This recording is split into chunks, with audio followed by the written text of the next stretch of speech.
Si Musashi ay isang pangit, nakakasuklam, kaawa-awang talunan na nawalan ng mga magulang nang kumalat ang isang sakit sa buong nayon. Gayunpaman, sa halip na maawa ang mga tao sa kanya, pakiramdam nila ay tama lang iyon dahil hindi kailanman naniwala ang mga magulang ni Musashi sa mga pinuno ng nayon na tinatawag na Oni. Ayon sa batas, kailangang tanggapin si Musashi ng kanyang mga kamag-anak. Pero tumanggi ang kanyang tiyuhin na tanggapin siya. Nakaluhod si Musashi ng ilang araw sa pintuan hanggang sa nagpasya silang tanggapin siya. Napakalaki ng pasasalamat niya at nangako siyang tutulong sa kanila hanggat makakaya niya sa mga gawaing bahay. Gayunpaman, gusto ng pamilya na sundin niya ang ilang patakaran. Gusto nilang iwasan niya ang anumang atensyon at huwag nang makipag-usap kailanman sa mga kaibigan ng kanyang mga magulang. Hindi naintindihan ni Musashi kung bakit, pero ang tanong na iyon ay nagdulot lamang sa kanya ng pagpapalo. Pumayag si Musashi, pero isang araw, napansin niya na nakalimutan ng kanyang tiyuhin ang kanyang tanghalian sa bahay at nagpasya siyang ihatid ito. Lumabas na malaking bugbog ang natanggap niya bilang pasasalamat. Mula noon, namuhay si Musashi sa katahimikan, pakiramdam na parang tagalabas, na sana may mapansin at pahalagahan siya. Gayunpaman, isang araw, nakita niya ang isang batang lalaki na nagngangalang Kajiro na nagpa-practice ng ilang kasanayan sa paggamit ng espada. Itinatago ni Kajiro ang kanyang espada dahil galing siya sa pamilyang may maraming buhok, na lubhang diskriminado sa nayon. Ngunit sa halip na husgahan si Kajiro, humanga si Musashi at nais din matuto. Naging matalik silang magkaibigan, nagsasanay at naglalaro ng magkasama. Sa wakas ay nagkaroon na ng kaibigan si Kajiro at hindi na siya nag-iisa. Sa paglipas ng mga taon, nagsimulang pumasok sa paaralan si Musashi kung saan natuto siya tungkol sa kasaysayan. Sa lupang ito na tinatawag na Hinomoto, dating namuhay ng mapayapa ang mga tao, ngunit pagkatapos ay lumitaw ang isang makapangyarihang demonyong Panginoon, na nagdulot ng pagwawakas sa pamamahala ng tao. Ang mga general ay buong tapang na nakipaglaban-laban sa mga demonyong ito, nakilala bilang Oni, ngunit tinalo isa-isa.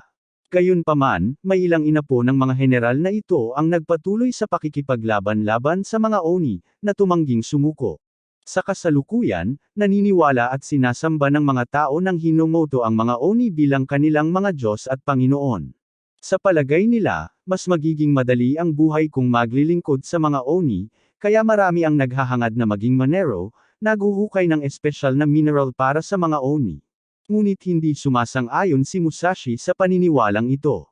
Sa paaralan, itinuturo ng guro na 150 taon na ang nakalipas, ang mga malalabay na grupo, mga mandirigmang grupo, ang mga halimaw na nagpahirap sa buhay ng mga tao. Gayunpaman, hindi naniniwala si Musashi sa ideyang ito. Masayang na naaalala ni Musashi ang kanyang pagkabata kasama si Kajiro, ang pag-eensayo ng espada, at ang paghahanap ng kasiyahan dito. Minsan ay pinutol ng ama ni Kajiro ang kanilang pagsasanay para ikwento sa kanila ang tungkol sa mga malalagang banda, na nakikipaglaban upang palayain ang Hinomoto mula sa kontrol ng mga Oni. Kajiro asks if the Bushi can defeat the Oni, to which Musashi responds that they can since they fight together with their friends. Iminumungkahi ni Musashi na maging malago silang dalawa at labanan ang mga Oni, isang plano na sinang-ayunan ni Kajiro. Nangako silang aalis sa nayon, bubuo ng angkan ng mga mandirigma, at patuloy na lalaban sa mga Oni. Habang nagbabalik tanaw si Musashi, sumingit ang guro at inihayag ang seremonya ng pagpasok kinabukasan kung saan magsisimula silang magtrabaho sa minahan at maglingkod sa mga Oni. Nasa sabik ang mga mag-aaral, iniisip ang marangyang hitsura ng mga Oni. Pagkatapos ng klase, hinanap ni Musashi si Kajiro, pero hindi natuwa si Kajiro nang makita siya. Sinabi niya kay Musashi na umuwi at maghanda para sa seremonya ng pagpasok, ngunit nagulat si Musashi sa kanya sa kakaibang piko. Ipinaliwanag ni Musashi na ang palakol ang kanyang sandata, ang kanyang katana, upang labanan ang mga Oni. Dahil ayaw niyang magtrabaho sa minahan, iginigiit ni Musashi na umalis sila sa bayan at simulan ang kanilang mga bandang puno ng damo, gaya ng ipinangako nila. Gayunpaman, hindi sumasang-ayon si Kajiro, na nagsasabing hindi maaaring maging katana ang isang palakol. Sinasabi ni Musashi na ito ang kanyang uri ng katana, dahil nagsasanay siya gamit ang piko habang natututong hamukay. Biglang nagbago ang ekspresyon ni Kijiro at nagalit siya habang sinisisi si Musashi sa pagsisinungaling. Sabi niya, buong buhay niya ay isang kasinungalingan, dahil nilinlang siya ng kanyang ama tungkol sa mga may buhok na malalaki ang katawan ng mga bayani at ang mga oni na mga halimaw. Sinusubukan ni Musashi na hikayatin siya na huwag sumuko sa pangarap niyang maging malago ang buhok, ngunit mapait na tumatawa si Kijiro, sinasabing hindi rin naniniwala si Musashi sa sarili niya. Itinuturo niya kung paano sumasabay si Musashi sa iba pang mga estudyante, sumisigaw tungkol sa kanilang pangarap na maging manero. Sinusubukan ni Musashi na ipagtanggol ang sarili, ngunit inakusahan siya ni Kijiro na sinungaling, hindi kayang ipagmalaki ang kanyang pangarap na maging isang malabay sa mga nakapaligid sa kanya. Sa galit, umalis si Musashi, na may determinasyong patunayang mali si Kijiro. Gayunpaman, ang mga aksyon ni Kijiro ay nagmumula sa kanyang pagnanais na iligtas si Musashi mula sa isang miserable na buhay tulad ng kanyang sarili. Mamaya ng gabing iyon, si Kijiro, na may espada sa kanyang tagiliran, ay namumulot ng basura sa paligid ng bayan habang tinitiis ang panunuya mula sa mga taga-nayon. Naaalala niya ang payo ng kanyang ama na laging dalhin ang espada bilang simbolo ng pagkakakilanlan ng isang mandirigma. Sa kabila ng paghamak ng mga guro at kaklase, ang mabigat na bigat ng espada ay nagsilbing patuloy na paalala ng kanyang mahirap na paglaki, habang naghahanap buhay siya para mabuhay, determinadong iligtas si Musashi, na itinuturing niyang kapatid. Mula sa katulad na kapalaran, tinutulan ni Kijiro ang pagnanais ni Musashi na maging manero, dahil sa takot sa mga paghihirap na kaakibat nito. Kinabukasan, gaganapin ang seremonya ng pagpasok para sa mga mag-aaral ng pagmimina, na nagtitipon sa isang malaking tarangkahan na may magkakaibang emosyon. Habang inaasahan ng ilan na makilala ang kanilang mga iginagalang na amo, nagpasya si Musashi na harapin ang Oni kapag nasa loob na siya. Habang kinokolekta ng mga bantay ang kanilang mga gamit, kabilang ang mga piko, at ginagabayan sila sa loob, sinalubong ang mga estudyante ng isang nakakatakot na tanawin, mga oni na umaatake at lumalamon ng mga tao, na nagpapabagsak sa anumang ideya ng paraiso. Hindi natinag, humakbang si Musashi upang harapin ang oni, ngunit napagtanto niyang wala siyang dalang piko. Galit na galit sa kanyang pagsuway, nagiging isang nakakatakot na nilalang ang mga oni. Nang makita ang kalapit na piko, sinubukan ni Musashi na umatake, ngunit natamba at malubhang nasugatan. Sa kabila ng mga pakiusap mula sa mga kapwa-estudyante na sumuko, nanatiling matatag si Musashi, sinasabing ang paglupag sa mga oni ay tungkulin ng isang bushi at naghahanda muling harapin ang mga ito. Isang estudyante ang nagprotesta, na nagpapaalala kay Musashi na sila ay mga manero. Nag-aalinlangan si Musashi, tinatanong kung bakit niya pinilipit ang kanyang tunay na pangarap. Ang sandaling ito ng pagdududa ay nagpapahintulot sa Oni na atakehin siya, ngunit nagpatuloy pa rin si Musashi sa kanyang pagsisikap na gumanti. Sa gitna ng kanyang paghihirap, natanto niya na nilinlang niya ang sarili upang maiwasan ang pagtanggi ng lipunan, nawawala ang paningin sa kanyang tunay na mga pangarap. Hinuli siya ng Oni, at isang opisyal ang nagpahayag na tinutupad ni Musashi ang kanyang pangarap bilang manero, ngunit mariing ipinahayag ni Musashi ang kanyang pangarap na maging bushi. Ito ang nagpasiklab sa galit ng opisyal, na nag-utos sa pagkasawi ni Musashi. Sa sandaling handa na ang Oni na sumalakay, dumating si Kijiro sakay ng isang espesyal na motorsiklo na kilala bilang Kaisu Mount, sinakta ng Oni at iniligtas si Musashi, na ikinagulat ng lahat ng naroroon. Inabot niya kay Musashi ang kanyang piko at isang sulat, matapos mapagtanto na hindi nagsinungaling si Musashi tungkol sa pag-eensayo ng kanyang paghawak ng espada habang nagtatrabaho bilang manero. Sumigaw ang opisyal na ang pagmamay-ari ng Kaisu Mount ay isang karumal-dumal na krimen at iniutos ang kanilang pagbitay. Ang Oni na nataman ay muling bumangon, sa wakas ay sumang-ayon si Kijiro sa kanyang ama na ang mga Oni ay talagang mga halimaw. Bilang mas tapat na paraan upang isagawa ang utos, nakikita ito ni Musashi bilang isang pagkakataon upang patunayan ang kanyang sarili kay Kijiro. Itinusok niya ang palako sa lupa sa likod niya, ginagamit itong kaluban, habang nag-aalala si Kijiro sa kanyang tindig, na napansin niyang isa sa mga pamamaraan ni Musashi. Tumalon si Musashi sa ere, hinugot ang kanyang piko at hinati sa dalawa ang demonyo, na ikinagulat ng lahat. Habang parami ng parami ang nagiging Oni at naghahanda para lumaban, Sinabi ni Musashi kay Kajiro na hindi niya ito pinasama dahil takot siya, kundi dahil magiging malungkot ang pagwawagi kung wala si Kajiro. Nagsimula silang maglaban ng magkasama laban sa Oni, habang ginugunita ang kanilang pagsasanay ng magkasama. Pagkatapos ay iniunat ni Musashi ang kanyang kamay, na humihiling kay Kajiro na lumaban kasama niya.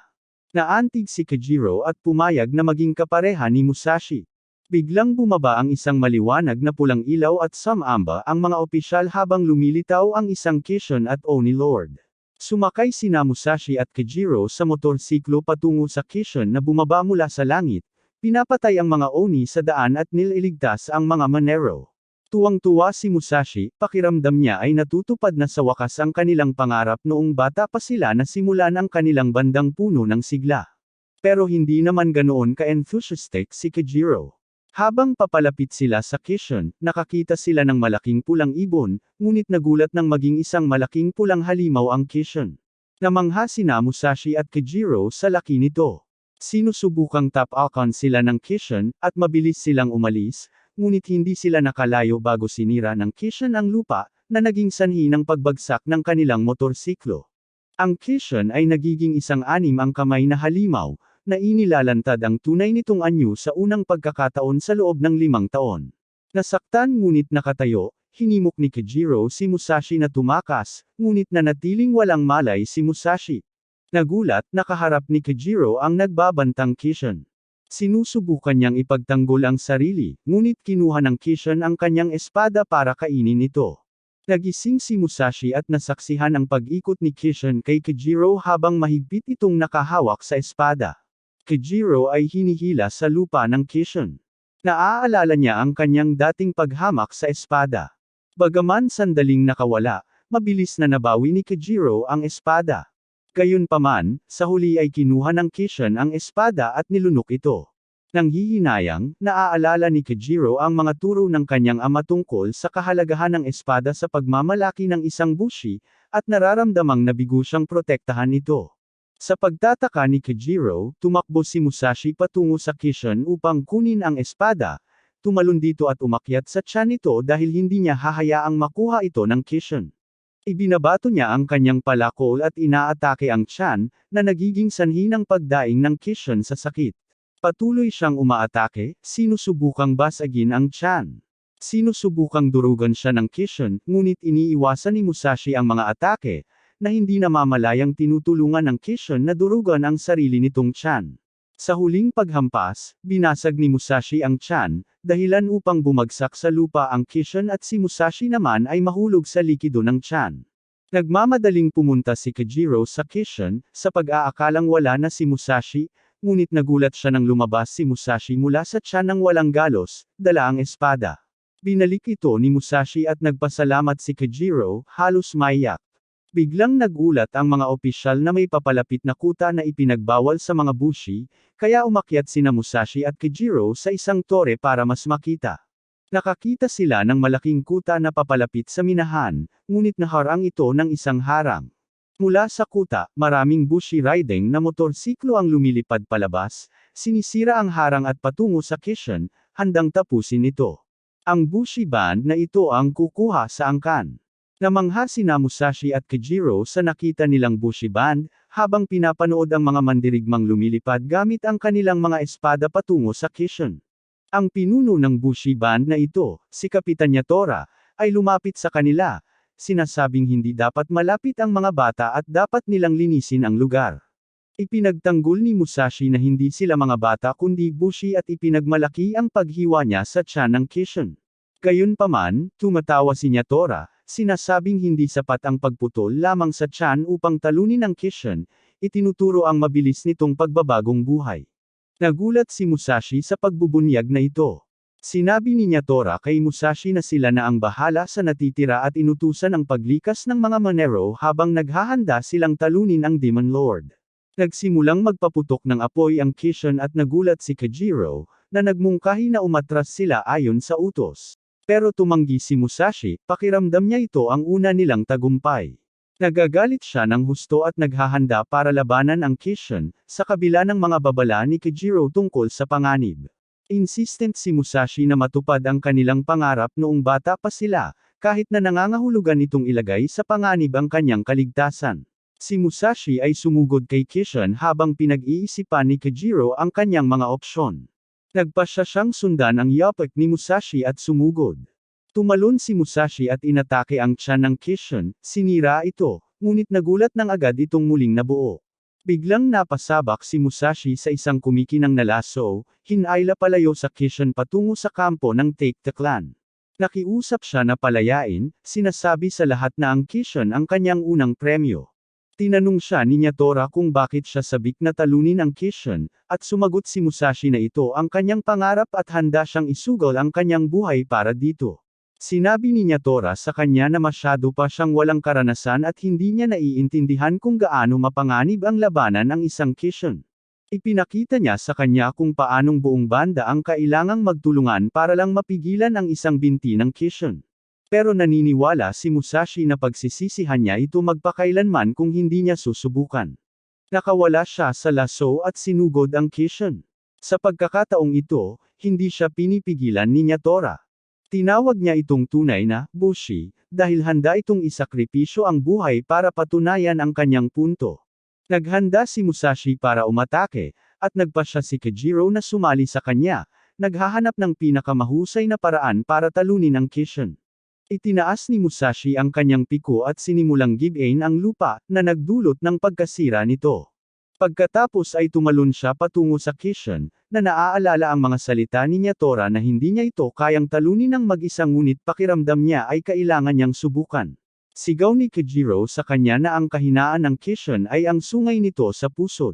Nagpasalamat si Musashi sa kanya at sinubukang tamaan ang sungay, ngunit nabasag ang kanyang piko.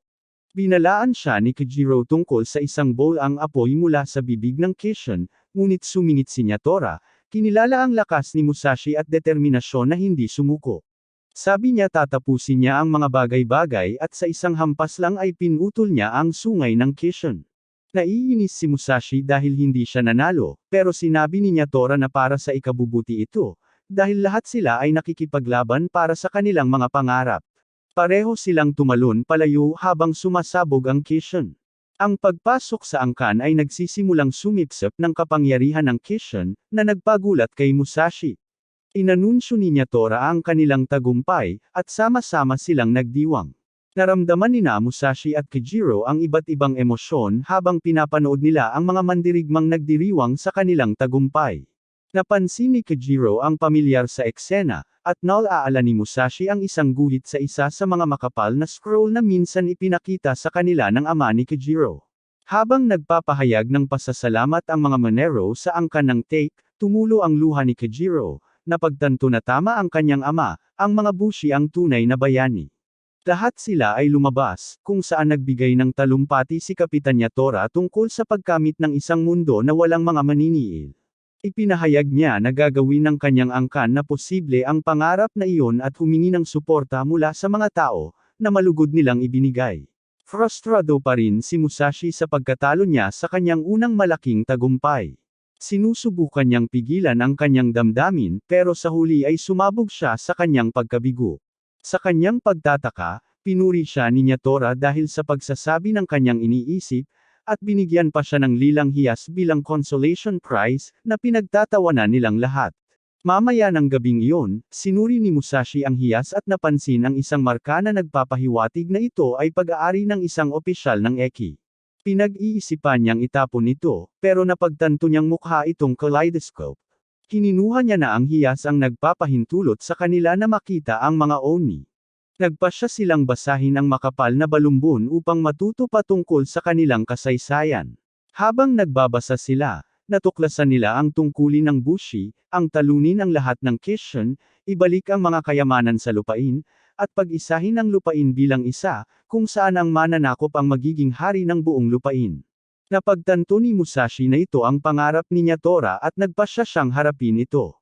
Nakilala ni Musashi si Nyatora at isiniwalat na nalaman niya ang layunin ni Nyatora na pag-isahin ang mundo sa pamamagitan ng pagtalo sa Kishin. Pinupuri siya ni Nyatora dahil sa pagtuklas niya nito at ipinahayag ang kanyang determinasyon na makamit ito. Gayunpaman, sinasabi ni Musashi na imposible itong gawin dahil walang sino man ang nakagawa nito sa nakalipas na 150 taon. Gayunpaman, ipinangako niyang hindi niya hahayaang makamit ito ni Nyatora. Ipinahayag ni Musashi na bubuo siya ng sarili niyang banda at tatalunan ang lahat ng Kishin. Umiti si Nyatora at hinikayat siyang subukan ito. Pagkatapos ay umalis sina Musashi at Kejiro mula sa kanilang bayan upang galugarin ang natitirang bahagi ng bansa at tuparin ang kanilang pangarap. Gumawa ng kasunduan sina Musashi at Kejiro na hindi mag-aaway sa kanilang pakikipagsapalaran, ngunit nang maubos ang kanilang pagkain, nagsimula silang mag-away. Ipinagmamalaki ni Kejiro na mas mahusay siya sa pag-survive at maraming isda ang nahuhuli niya para patunayan ito. Sinusubukan ni Musashi na gawin ang pareho sa kabilang bahagi ng ilog, ngunit napagtanto niyang hindi sila dapat maglaban. Nagmamadali siyang bumalik para humingi ng paumanhin kay Kejiro, ngunit nakita niya itong sugatan sa lupa. Lumapit si Musashi kay Kejiro, na nagtangkang ipaliwanag na isang babae ang sumirang sa kanya. Bago pa makarik si Musashi, tumalon sa kanya ang dalaga at pinilit siyang mapabagsak. Ang pangalan niya ay Segumi at dinakip niya silang dalawa, dinala sila sa kuta ng kanyang angkan kung saan sila ikinulong. Mamaya, pinagalitan ng pinuno ng angkan, si Lord Hideo, si Segumi dahil hindi niya ginawa ang kanyang trabaho na hulihin ang mga bihasang bushi at hikayatin silang sumali sa kanilang grupo. Binabalaan niya siya na kapag sumunod na pag-atake ng Oni, lahat, kahit mga bata at matatanda, ay tatawaging lumaban. Sinasabi ni Segumi na hindi makatarungang ipadala sa labanan ang mga mahihina, pero walang pakialam si Lord Hideo. Napuno ng luha ang mga mata ni Segumi habang sinisikap niyang harapin siya, pero takot siya sa kanya. Pumunta si Segumi para tanungin sina Musashi at Kejiro tungkol sa kanilang motorsiklo, pero napansin nilang umiyak siya. Tinatanong nila siya kung ano ang problema, at sinasabi niya sa kanila na may darating na kawon ng Kodama sa kanilang kastilyo, at natatakot siya na may masamang mangyayari sa mga tao. Nakita ni Musashi kung gaano siya kalungkot at hinikayat niya itong sabihin ang kanyang nararamdaman. Inamin ni Segumi na takot siyang sabihin na hindi niya gusto na maglaban ang mga taga-baryo, kahit alam niyang tama siya, takot siyang harapin si Lord Hideo. Habang papalapit ang kawon ng Kodama Oni, na nagdadala ng pinsala sa kanilang daan, nagawang makatakas mula sa kanilang selda sina Kejiro at Musashi. Si Kejiro, gamit ang kanyang kasanayan sa pangingisda, ay nakuha ang mga susi mula sa dingding. Nahanap nila ang kanilang motorsiklo, pero kailangan pa rin nilang kunin ang kanilang mga armas. Sa liwanag ng umaga, malinaw nilang nakita ang kawon ng Kodama Oni na patungo sa kuta. Samantala, tinipon ni Lord Hideo ang lahat upang talakayin ang kanyang plano na pakilyusin ang buong angkan laban sa kawon ng mga demonyo, tinitiyak sa kanila ang tagumpay. Ngunit ang mga taga-nayon, nang marinig na kailangan nilang lumaban, ay agad tumutol. Wala silang karanasan sa pakikipaglaban, dahil buong buhay silang nag-alaga ng mga bukid. Sa kabila ng kanilang pagtutol, iginigiit ni Lord Hideo na dapat nilang tamasahin ang digmaan, na nagpapangamba sa mga tao. Kapag sinusubukan nilang tumakas, hinaranggan ng mga sundalo ang kanilang daan. Biglang may naghagis ng smoke bomb na nagdulot ng kalituhan. Nakita ni Lord Hideo si Segumi at nagalit ng husto. Tinututulan niya ang plano nito, naniniwalang dapat unahin ang pagprotekta sa mga tao. Suspect si Lord Hideo na may itinutago siya, naghahanap ng isa pang pag-atake. Nag-aalala si Segumi na hindi epektibo ang kanyang pagkaabala hanggang sa patayin ni Musashi at Kejiro ang mga sundalo, gamit ang usok bilang panakip. Nagpasalamat si Segumi sa kanila at nagdesisyong harapin mismo si Lord Hideo. Inaatake niya ito, desididong protektahan ang lahat, katulad ng gagawin ng kanyang kapatid. Ngunit si Lord Hideo, na kilalang kilala siya, ay nagtagumpay sa kanya, tinatawag siyang walang silbi. Habang naghahanda siyang patayin siya, sinuway siya ni Segumi sa pamamagitan ng pagluro sa mukha niya, at tumangging sumunod pa sa mga utos nito. Nangako siyang lalaban, pinapupunta ang mga taga-nayon para tumayo kasama niya. Kumukuha ng lakas mula sa kanilang pagkakaisa, sinugod niya si Hideo, iniiwasan ang mga atake nito. Napagtanto niya na ang takot niya sa kanya ay nagmumula sa takot niya na mapag-isa. Ngunit ngayon, kasama ang mga taga-nayon, mas malakas ang pakiramdam niya. Inilalabas niya ang kapangyarihan ng kanyang sandata, handang protektahan ang lahat at panatilihing buo ang kanilang bagong pamilya.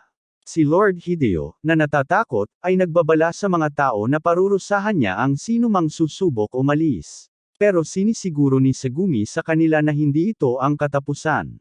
Kahit mabuhay pa sila ngayon, magdurusa pa rin sila sa ilalim ng kanyang pamamahala, kaya dapat silang tumayo para sa kanilang sarili. Tinawag siyang mahina ni Lord Hideo at pinyana siya, pero hinaranggan niya ang mga ito, sinasabing kahit hindi siya malakas, hindi na siya matatakot.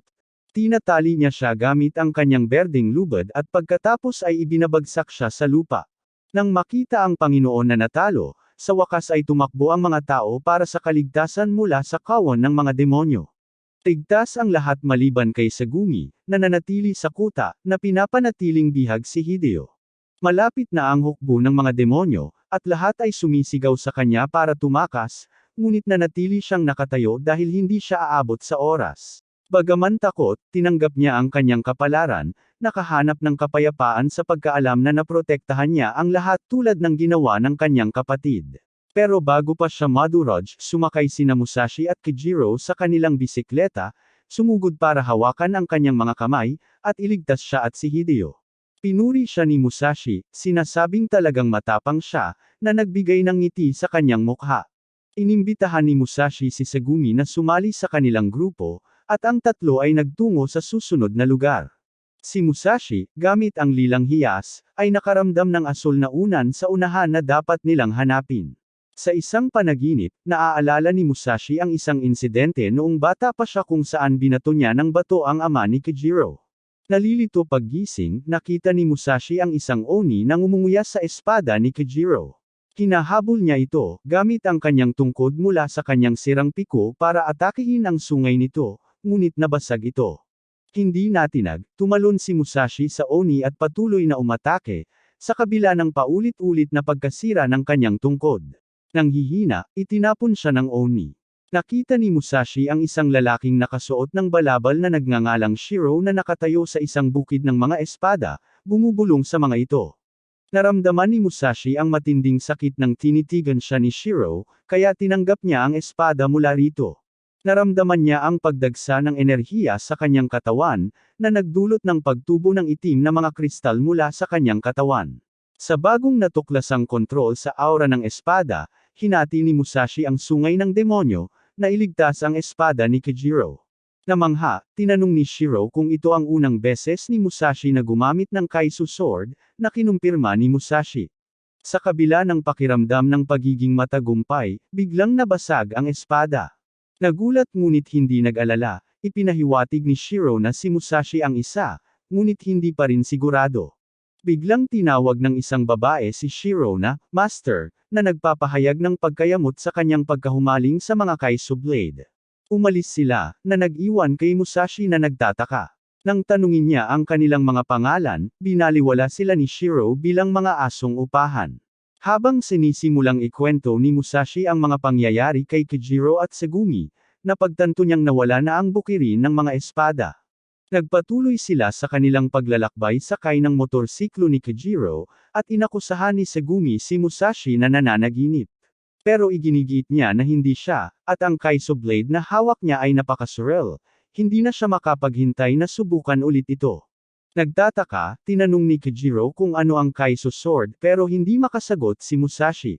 Ipinakita ni Segumi sa kanila ang kanyang sandata, sinabing isa ito at ipinaliwanag na ito lang ang makakabasag sa sungay ng isang oni.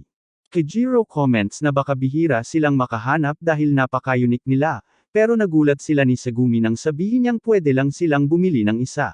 Dumating sila sa isang lugar na maraming kuta ng mga bushi, na naging isang maliit na pansamantalang bayan ng palengke. Ipinaliwanag ni Segumi na kapag may malapit na kishan, maraming grupo ng bushi ang magtitipon, kaya may mga mangangalakal na pumupunta sa lugar kung saan sila nagtitipon at nagbibenta ng mga Kaisu Blade, supply ng pagkain, at iba pang pangangailangan para sa mga bushi. Sabi ni Musashi, kailangan nila ang Kaisu Sword para sa kanilang pangangaso ng oni. Sabik siyang bumili ng isa, at sinamahan siya ni Segumi para maghanap, iniwan si Kijiro na sinubukang ipaliwanag na wala silang pera para bumili. Natagpuan ng grupo ang isang auction ng Kaiso Blade, kung saan inihayag ng auctioneer na 25 masterfully crafted blades ang ibebenta. Namangha si Musashi sa mga espada, ngunit nalula sa dami ng pagpipilian. Si Mitsuru, ang punong panday, ay nagpayo sa kanya na piliin ang isa na sa tingin niya ay nakakaakit sa kanya. Ipinaliwanag niya ang espesyal na ugnayan sa pagitan ng mga bushi at ng kanilang mga espada, na nagtatakda sa pagpili bilang isang mahalagang ritual ng paglipat sa pagiging bushi. Habang nagaganap ang kaganapan, lahat ay naghahanap ng kanilang perpektong espada. Nasilaw si Musashi sa isang pulang talim na parang apoy, habang pinili ni Kajiro ang isang hindi napapansin. Masayang pinagmamasdan ni Mitsuru ang kanilang mga pinili, ginagabayan sila na hawakan ang mga hawakan ng espada. Nang hawakan ni Musashi at Kajiro ang kanilang mga napiling espada, isang kakaibang pangyayari ang naganap, nagsimula silang kumikinang. Ibinunyag ni Mitsuru na ito ang pagsubok ng espada, kung saan pipiliin ito ang karapat-dapat na may-ari. Si Kajiro, habang nararamdaman ang pagbilis ng kanyang pulso, ay dumaranas ng malalim na karanasan habang nakikipaglaban sa mga alaala at pagsubok. Sa huli, nagningning ang espada sa asul, at lumabas ang mga pakpak na bato mula sa kanyang katawan, na nagpapahiwatig ng pagkumpleto. Binati siya ni Sagumi, at nakaramdam si Kajiro ng matinding koneksyon sa bago niyang espada. Habang maayos na nalalampasan ng iba ang kanilang mga pagsubok, nagiging mausisa si Kajiro sa mga kumikinang na kulay. Ipinaliwanag ni Mitsuru na kumakatawan ang mga ito sa asensya ng kaluluwa. Ipinaliwanag ni Mitsuru na may 5 kulay, at bawat kulay ay may iba't ibang kapangyarihan. Tinanong ni Kajiro kung bihira ang kanyang kulay asul, pero sinabi niya na normal lang ang kulay asul, at halos lahat ay mayroon nito. Gayunpaman, ang isang bushi band ay dapat na binubuo ng mga gumagamit ng dilaw, pula, berde, puti, at ang kulay pula ay magiging maganda para sa kanilang koponan. Hinihintay nila ang kulay ni Musashi. Sa pagsubok sa espada, nagiging malungkot ang karanasan ni Musashi habang muling nararanasan ang trahedyang sandali ng pag-uusig at pagkamatay ng ama ni Kajiro. Nalito sa hindi inaasahang pagbabago, nakatagpo siya ng kakaibang itim na bola na lumabas mula sa isang malaking mata, na nagiging isang babae. Sa kabila ng pagkaramdam ng pamilyaridad, hindi niya marinig ang kanyang mga salita, tanging ang init lamang mula sa kanyang yakap ang nararamdaman. Gayunpaman, nagiging malaking lalaki ang babae, dinudurog ang mga braso ni Musashi, at nagdedeklara na hindi niya kailangan ito. Habang lumalabas ang itim na kumikinang na mga bato mula sa katawan ni Musashi, malungkot na sinabi ni Mitsuru na siya ay pinabayaan. Nawala ang mga bato, at tumigil sa pagningning si Musashi, na nabitawan ang espada. Dali-daling lumapit sa kanyang tabi sina Kajiro at Sagumi upang tanungin ang kanyang kalagayan, at kahit na iginiit niyang maayos siya, nagpa siyang subukan ang isa pang espada, umaasang nagkamali lang ang unang pagtanggi, kahit na sinubukan niya ang 6 pang espada, wala ni isa sa kanila ang tumanggap maliban sa kanya.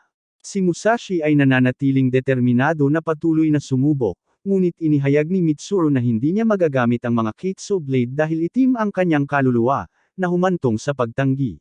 Nang hihina ang loob, tinanong ni Musashi kung kaya niyang magbago sa pamamagitan ng pagsusumikap, ngunit nagbigay si Mitsuru ng nakakagulat na katotohanan. Hindi niya mababago ang kulay ng kanyang kaluluwa, at pinayuhan siya ni Aling Nena na isuko ang kanyang pangarap na maging bushi. Umupo si Musashi, tinatanggap ang katotohanang hindi matutupad ang kanyang pangarap na maging bushi. Nagbaha sa kanyang isipan ang mga alaala ng mga kapwa bushi na nagmumungkahi ng pagsasaka bilang alternatibong landas sa buhay. Habang papalapit sina Kajiro at Sagumi para magbigay ng call-iwan, isang kawan ng mga oni ang lumitaw, na nag-aanunsyo ng pagdating ng isang kisyon sa tuktok. Sa kabila ng kanyang unang pagnanais na lumaban, pinaralisa siya ng takot ni Musashi habang naaalala niya ang kanyang kawalan ng kakayahang humawak ng Kitsu Blade. Sa isang sandali ng panganib, sumulpot si Kajiro, sinagip si Musashi mula sa atake ng isang oni gamit ang kanyang nagliliwanag na espada. Sa lakas ng kanyang espada, buong tapang na hinarap ni Kajiro ang mga oni, madaling tinalo ang mga ito at nailigtas ang mga taga-nayon. Habang patuloy na nagtatagumpay si Kajiro laban sa mga oni, nanunood si Musashi mula sa gilid, nasasaksihan ang paghanga at pasasalamat ng mga taga-nayon.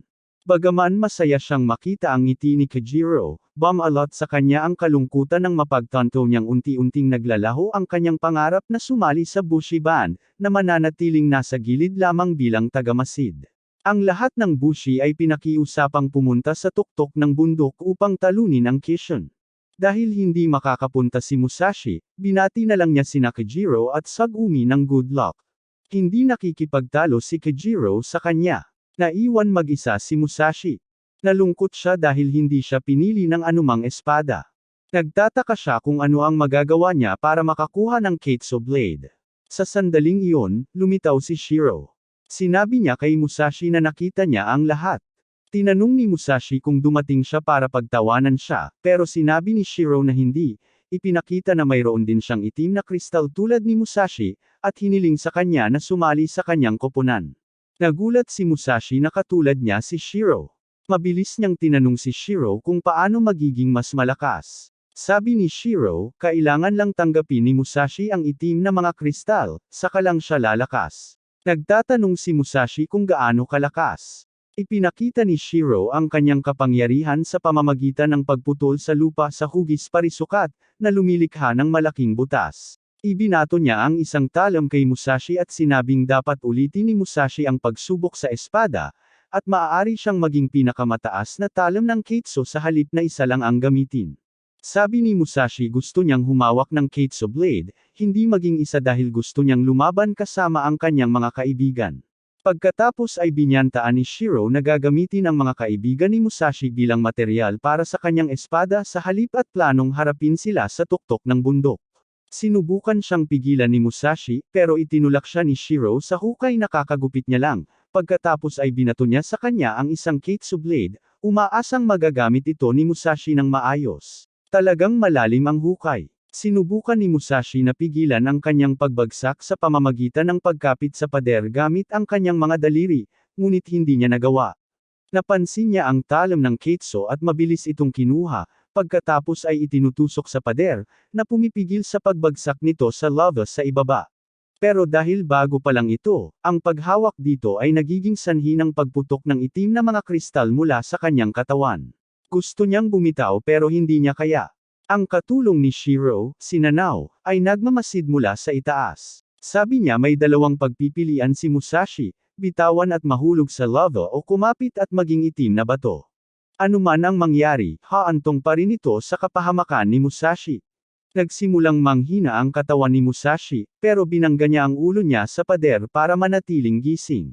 Sa palagay niya, magagamit niya ang itim na mga kristal bilang kuko para umakyat, pero nang subukan niya, narinig niya ang isang boses ng babae na nagsasabing hindi niya siya papayagan at sinabihan siyang magtago.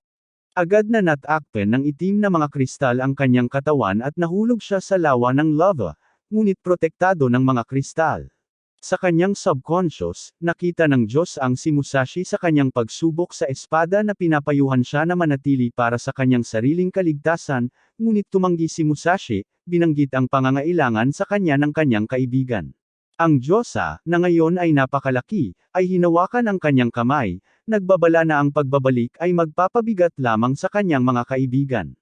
Nag-trigger siya ng flashback sa malungkot na nakaraan ni Musashi, na minarkahan ng pagkawala ng kanyang mga magulang at maling pagtrato mula sa mga kamag-anak.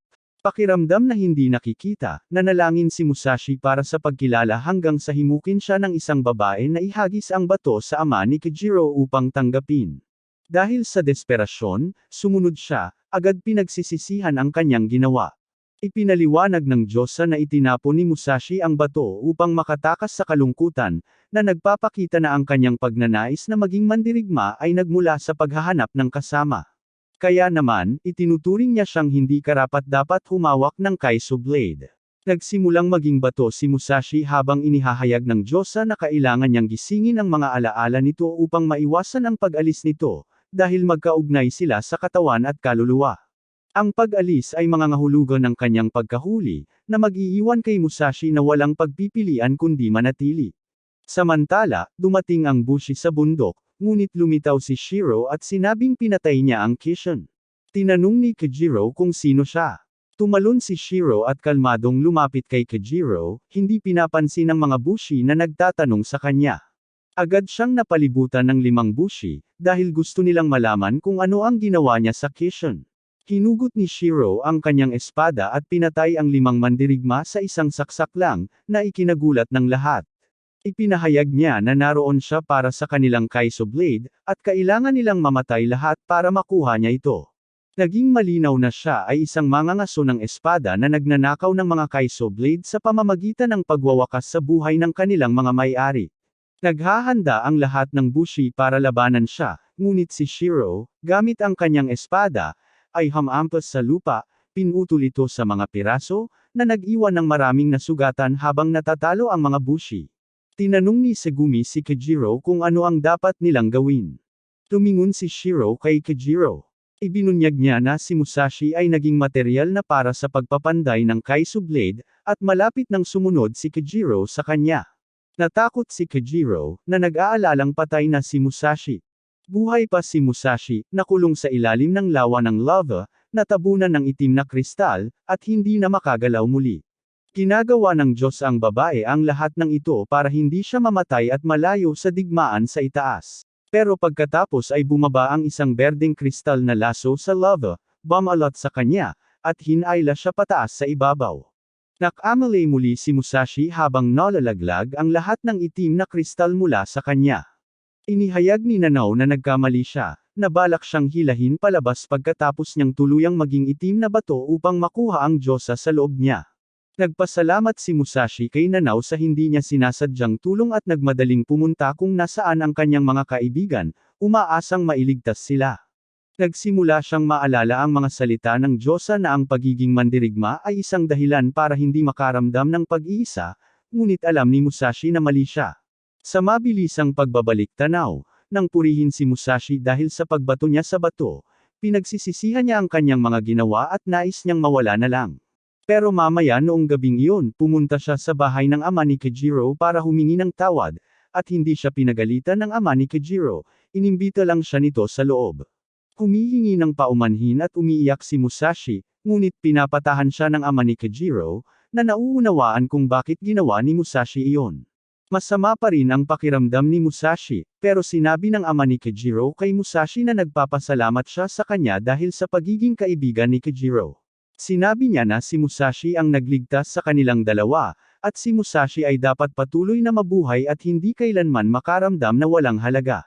Inaalok niya si Musashi na sumali sa kanilang pamilya, at lumipat si Musashi sa bahay ng ama ni Kajiro, na naging kanyang ama-amahan. Tinuturuan niya sina Kajiro at Musashi ng mga paraan ng bushi, at palaging nagpapasalamat si Musashi para doon. Samantala, hinahabol ni Shiro si Kajiro, tinatapos ang sinumang bushi na humaharang sa kanyang daan. Sa wakas ay nahuli ni Shiro si Kajiro, binuhat niya ito sa baba, malapit nang tapusin si Kajiro, ngunit huminto. Nagtataka si Kajiro kung bakit at nakita niyang dumating na si Musashi. Nakatutuwang makita ni Shiro ang kalagayan ni Musashi. Si Musashi ay kalahating nakipagsanib sa itim na bato, na nangangahulugang hindi pa naglalabas ng hatol ang Diyosa sa kanya, at maglalabas siya ng hatol kay Musashi kung matatapos nila siya, at sabik siyang malaman kung ano ang magiging hatol. Naghanda ang tatlo para labanan si Shiro, ngunit humakbang si Nanao, sinasabing siya ang lalabanan nila. Ang tungkod sa kanyang kamay ay nahati sa 7 piraso, bawat isa ay bumubuo ng berdeng talem, na ikinagulat ng tatlo na iyon ang kanyang Kaiso Blade.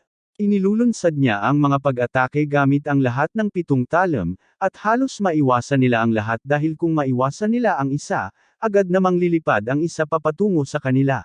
Umatras si Shiro, iniwan si Nanao para harapin ang tatlo.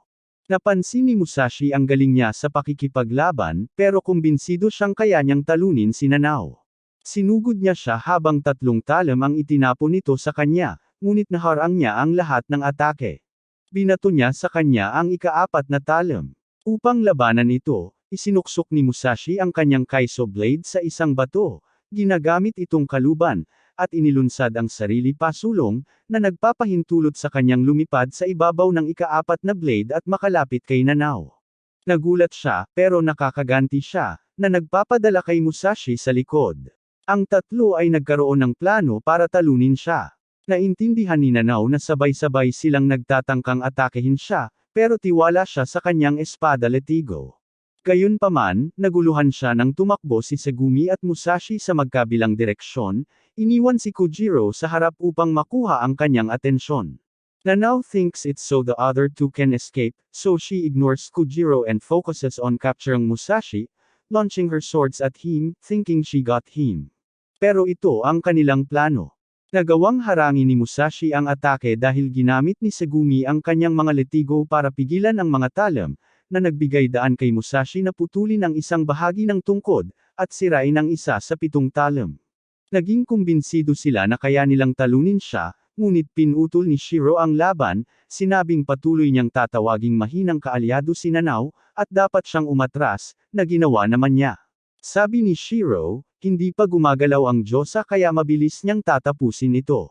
Bumubuo si Shiro ng malaking itim na singsing gamit ang kanyang espada, na lumalabas kapag inilalabas ng gumagamit ang lahat ng kanilang kapangyarihan sa talim. Nagpanik si Segumi, sinasabing nasa panganib sila dahil hindi pa ginagamit ni Shiro ang galaw na ito, at ngayon ay makikita na nila kung gaano talaga kalakas siya. Ibinababo ni Shiro ang kanyang espada, na lumilikha ng malakas na hangin patungo sa kanila. Nalilito si Segumi dahil walang nangyayari, pero parang may paparating si Musashi. Binalaan sila ni Kojiro na maging mapagmatsyag. Biglang natakpan ng lila na pader ng liwanag ang lugar.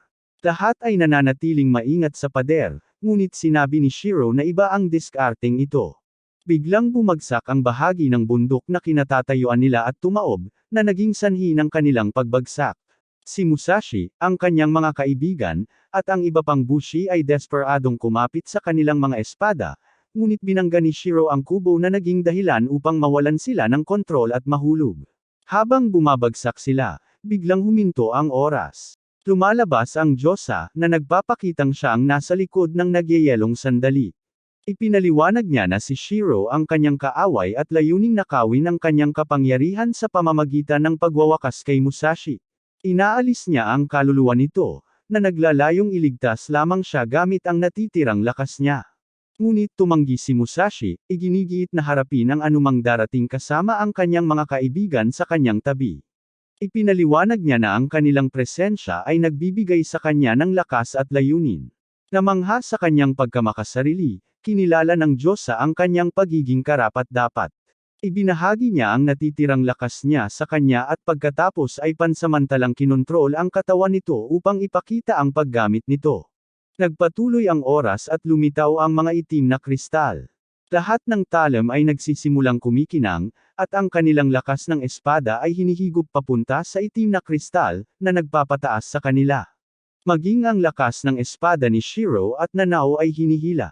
Ibinunyag na mayroong kapangyarihang supernatural sa lahat ng Ketsu blades na tinatawag na blade energy, at mayroon lamang isang itim na bato na umiiral na maaaring tumawag sa kapangyarihan ng lahat ng Ketsu blades, na pagmamay-ari lamang ng isa, ang Obsidian Goddess.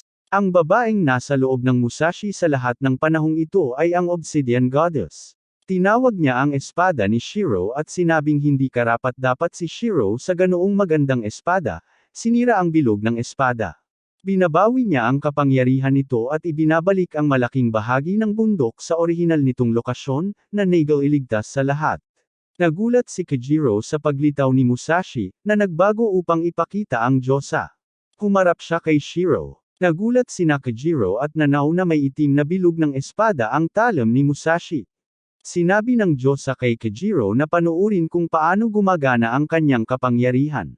Sumusulong si Nanao para atakehin siya, ngunit madaling pinipigil ng Diyosa ang enerhiya ng kanyang espada, na ikinagulat ng lahat.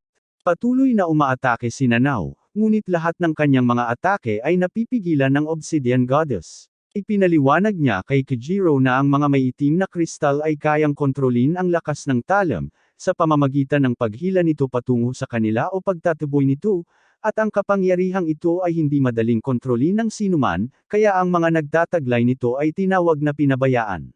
Napagtanto ni Kojiro na hindi mapipigilan si Musashi sa ganitong kapangyarihan. Inimpo ng Diyosa kay Kojiro na nakakalungkot, nawawala na ang kapangyarihan sa Musashi. Tinawag ni Shiro ang kanyang espada. Ibinunyag niya na ang kanyang pag-iral ay marupok, at nagpapahinga siya sa loob ni Musashi. Ang pagpapakita niya ng kapangyarihan niya sa pisikal na mundo ay naging sanhi ng mabilis na pagkawala nito, at malapit na siyang bumalik sa pagtulog. Mawawala kay Musashi ang kapangyarihan ng Obsidian, pero target pa rin siya ng kaaway, kaya kakailanganin niya ang tulong ng kanyang kaibigan para sa proteksyon. Nang tanungin kung tutulong si Kajiro, malugod niyang tinanggap ang responsibilidad na lumaban kasama at protektahan si Musashi, dahil hindi niya hahayaang may mangyaring masama kay Musashi. Nagpasalamat ang Diyosa kay Kajiro, sinundot ang noo nito, pagkatapos ay tumuon sa pagharap kay Shiro. Sobrang nasasabik si Shiro nang makita ang tunay niyang anyo, kaya inimbita niya itong sumama sa kanya, sinasabing kaya niyang pasayahin ito. Tumanggi siya, sinasabing tatabayan niya si Shiro bago siya bumalik sa kanyang pagtulog, kaya kakailanganin niya ang kapangyarihan ng mga bushi, gamit ang huling bahagi ng kanyang kapangyarihan upang buhayin ang lakas ng espada mula sa lahat ng bushi na naroroon. Sabi niya, mag-isa, walang magagawa ang isang bushi, pero kapag pinagsama-sama nila ang kanilang lakas, mas malakas sila. Ang mga energy band ng Talem ay nagsasama-sama sa hangin. Sa isipan ni Musashi, bumubulong ang Diyosa na babalik na siya sa pagtulog sa loob niya. Sinabi niya sa kanya na kailangan siyang manatiling buhay dahil siya na ang kanyang sisidlan ngayon. Nag-aalala siya dahil ang ama ni Kajiro, ang kanyang dating sasakyan, ay natapos bago pa man nila matapos ang kailangan nilang gawin. Gustong magtanong pa ni Musashi, pero sabi niya wala ng oras. Gusto niyang makita niya ang huling laban niya ng personal. Gamit ang huling lakas niya, nangako siyang papatayin si Shiro, sinasabing hindi niya kailanman makukuha ang kanyang kamay. Pero pagkatapos, sinubukan ni Shiro na umatake, at hinaranggan siya ng kapangyarihan ng Diyosa at pinadala siyang lumilipad, na sinira ang mga bundok. Okay naman ang lahat, at nararamdaman pa rin ni Musashi ang kapangyarihan ng Diyosa sa kanya. Dumating ang mga kaibigan niya, masaya dahil nanalo sila, pero iniisip ni Musashi ang sinabi ng Diyosa tungkol sa ama ni Kajiro. Nagtatanong si Sagumi tungkol sa espada ni Musashi, at nakita ni Musashi na sira ito, na ikinagulat niya. Masyadong maraming lakas ang ginamit kaya ipinaliwanag ni Mitsuru ang sanhi nito. Nagpasalamat ang lahat kay Musashi dahil sa pagligtas sa kanila, at nag-alok na tutulungan siya sa anumang paraan na kaya nila. Hinihiling ni Musashi kay Sagumi na mag-ayos ng isa pang pagsubok sa espada para sa kanya. Sumang-ayon siya, at kinuha ni Musashi ang pagsusulit sa harap ng maraming tao, pinili ang parehong espada. Nag-aalala ang mga tao na baka hindi na naman maging maayos, pero sigurado si Musashi na okay na sa pagkakataong ito. Hinawakan niya ang espada, at ito ay nagningning ng pula, na nagpapakitang naipasa niya ang pagsubok. Lahat ay nagmamadaling lumapit para magsaya, kahit na tinutulak pa nila si Kajiro sa gilid. Ipinaliwanag ni Sagumi na may kakaiba at malakas na enerhiya ng pulang Talem si Musashi. Medyo nalungkot si Kajiro dahil lahat ay nakatuon ng pansin kay Musashi, pero hinayla siya ni Musashi sa tabi para pag-usapan ang nangyari noong paglilitis. Sabi ni Kajiro, napakabilis ng lahat kaya hindi niya nakita ang anumang nangyari. Pagkatapos ay naghulog ng bomba si Musashi, sinasabing nakita niya ang kanilang ama noong paglilitis, na nagpapahiwatig na baka kilala ng Diyos ang Obsidian ang ama ni Kajiro, na lubos na ikinagulat ni Kajiro. Mamaya ng gabing iyon, naghintay sina Musashi at Sagumi kay Kajiro, na bumalik na may dalang pagkain at supply para sa kanilang susunod na pakikipagsapalaran. Ipinakita niya sa kanila ang isang mapa na may mga bagong lugar na hindi pa nila nararating, at lahat sila ay sobrang nasasabik na tingnan ng mga ito. Habang nagsisimula sila sa kanilang susunod na pakikipagsapalaran, natagpuan ni Musashi, Sagumi, at Kajiro ang kanilang sarili na naglalakad sa isang latian. Biglang sinalakay sila ng isang mabangis na halamang oni. Nakita ni Musashi ang oni na hawak-hawak pareho sina Sagumi at Kajiro, pero hindi siya nag-atubiling kumilos dahil tiwala siya sa kanyang Kaiso sword. Inililipad ang kanyang espada, tinutukan niya ang sungay ng oni, gamit ang lakas ng kanyang Talem. Boom! Sumabog ang oni, at nagmadaling tumakbo si Musashi para tingnan ang kanyang mga kaibigan, na buti na lang ay maayos. Pagkatapos, napansin niya ang isa pang tao na nahuli ng mga oni. Sa mabilisang paggalaw, binuksan niya ang kukulungan at nakita niya ang isang batang babae sa loob. Buhay siya, pero nang ituro niya ang sugat sa mukha nito, binaliwala lang ito ni Musashi, Sinasabing nakuha niya ito habang sinasalba siya. Nakangiting nagpapasalamat ang batang babae, at hindi mapigilan ni Kajiro na magkomento sa kanyang kagandahan. Namangha si Sagumi na parehong nahumaling sa kanya sina Musashi at Kajiro. Gumon lang ang pakiramdam ni Musashi na cute pa rin ang mga babaeng kasing edad niya. Biglang may isang matandang lalaki na nagmamadaling lumapit, sumisigaw, "Prinsesa!" Lahat sila ay nagtataka hanggang sa marating niya ang batang babae na kanilang sinagip at ibinunyag na isa siyang prinsesa. Ipinaliwanag niya na inatake siya ng mga oni, ngunit si Musashi ang sumaklolo sa kanya. Nagtatanong si Mikiro ng kanilang mga pangalan, ngunit iginigiit ni Sagumi na malaman muna ang kanyang pangalan. Pinakilala siya ng matandang lalaki bilang si Prinsesa Mikiro. Papunta na sila sa daungan ng Haruma para sa isang mahalagang labanan na magdedesisyon sa kapalaran ng kanilang bansa. Nang magdesisyong samahan si Mikiro sa kanyang paglalakbay, nalaman nila mula sa matandang lalaki na patungo sila sa Haruma para sa isang pagtitipon na ipinatawag ni Lord Yusugi. Sinusubukan ni Musashi na makipag-usap kay Mikiro, pero tahimik lang siya. Nagtatanong si Kajiro tungkol sa alyansang Yusugi, at ipinaliwanag ni Sagumi na ito ay isang grupo ng magkakaibigang mga bandang may malalagang buhok. Naiinis si Musashi, pinapagalitan ang kanyang mga kaibigan dahil iniiwasan ang paksa tuwing susubukan niyang kausapin si Mikiro, na ikinagulat nito dahil naaalala niya ang pangalan nito. Habang papasok sila sa isang daan, tumama ang karwahe sa isang bukol, at si Mikiro ay natapon mula sa isang bangin. Nang hindi nag-iisip, tumalon si Musashi para sundan siya. Habang bumabagsak sila, napagtanto niya na nasa panganib sila. Ngunit inilabas ni Mikiro ang kanyang talem, na naglalabas ng asol na mga kristal. Gamit ang mga ito bilang parachute, binabawasan nila ang kanilang pagbagsak. Hinahangaan ni Musashi ang kanyang espada, at ipinaliwanag niya na ito ay nagpapaalala sa kanyang ama, na palaging pinupuri ang kanyang kasanayan sa paghawak ng espada. Nahiya, inamin niyang siya ay isang mag-isa at nahihirapan siyang sumali sa mga pag-uusap kasama ang mga hindi niya kilala. Tumatawa lang si Musashi, natutuwa na hindi siya galit, at gumaan ang pakiramdam ng malaman ang higit patungkol sa kanya. Iminungkahi ni Mikiro kay Musashi na sumama siya sa timog, ngunit ipinaliwanag nito na patungo siya sa silangan kasama ang kanyang mga kaibigan. Binalaan niya ito na hindi sila makakarating ng malayo at itinuro ang silangan, kung saan may napakataas at madilim na pader na tila umaabot hanggang sa kalangitan.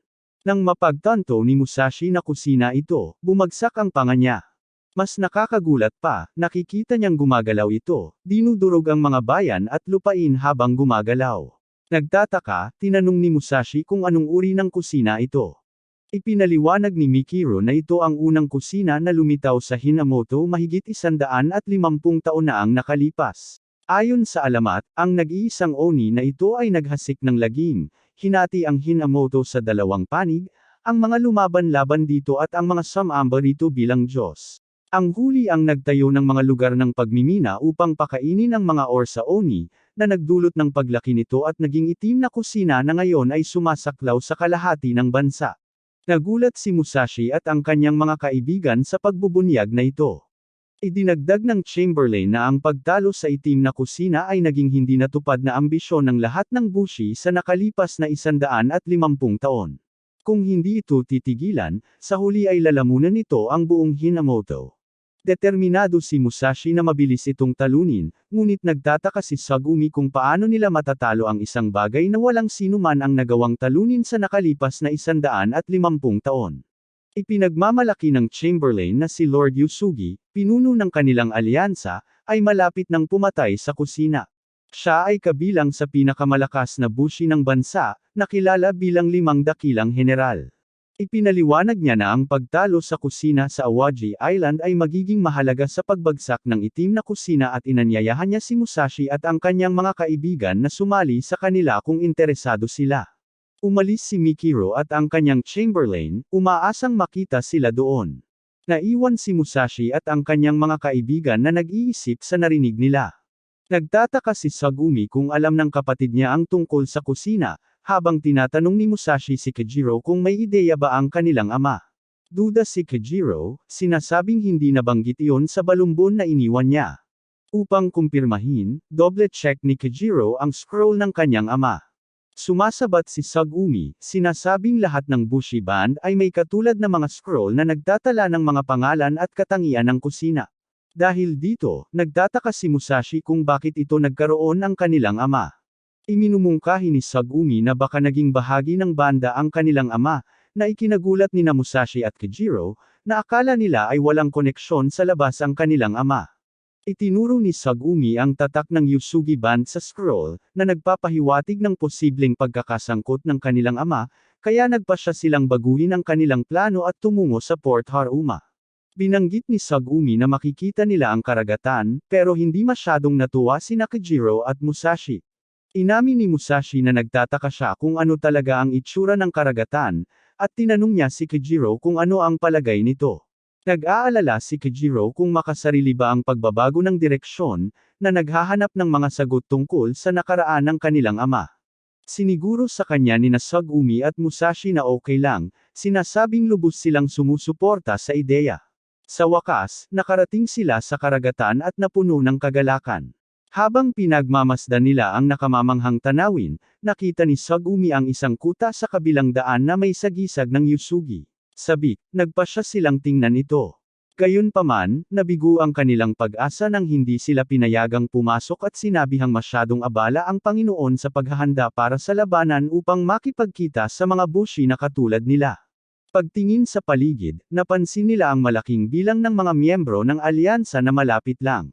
Nang tanungin kung sa anong banda sila kabilang, buong pagmamalaking sinabi ni Musashi na sa Kenmaki Band sila, habang idinagdag ni Kajiro na hindi sila kabilang sa Yusugi Alliance. Dahil dito, nakatanggap sila ng masamang tingin mula sa iba pang bushi, at si Nia, ang batang namamahala, ay nagpasya na hulihin sila upang malaman kung sino sila.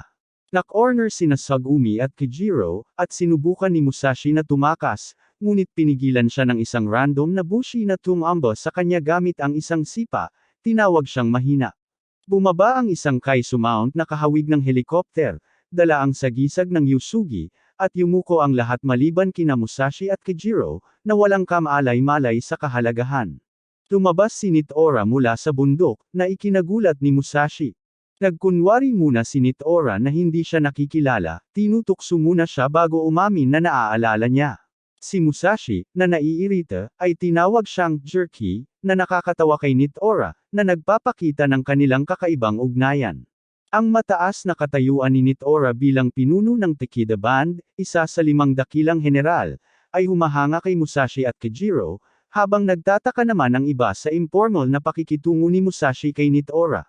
Inutusan ni Nia na ikulong si Musashi at ang kanyang mga kaibigan, ngunit iniligtas ni Nitora si Musashi at ang kanyang mga kaibigan, sinasabing nagtrabaho sila para sa kanya.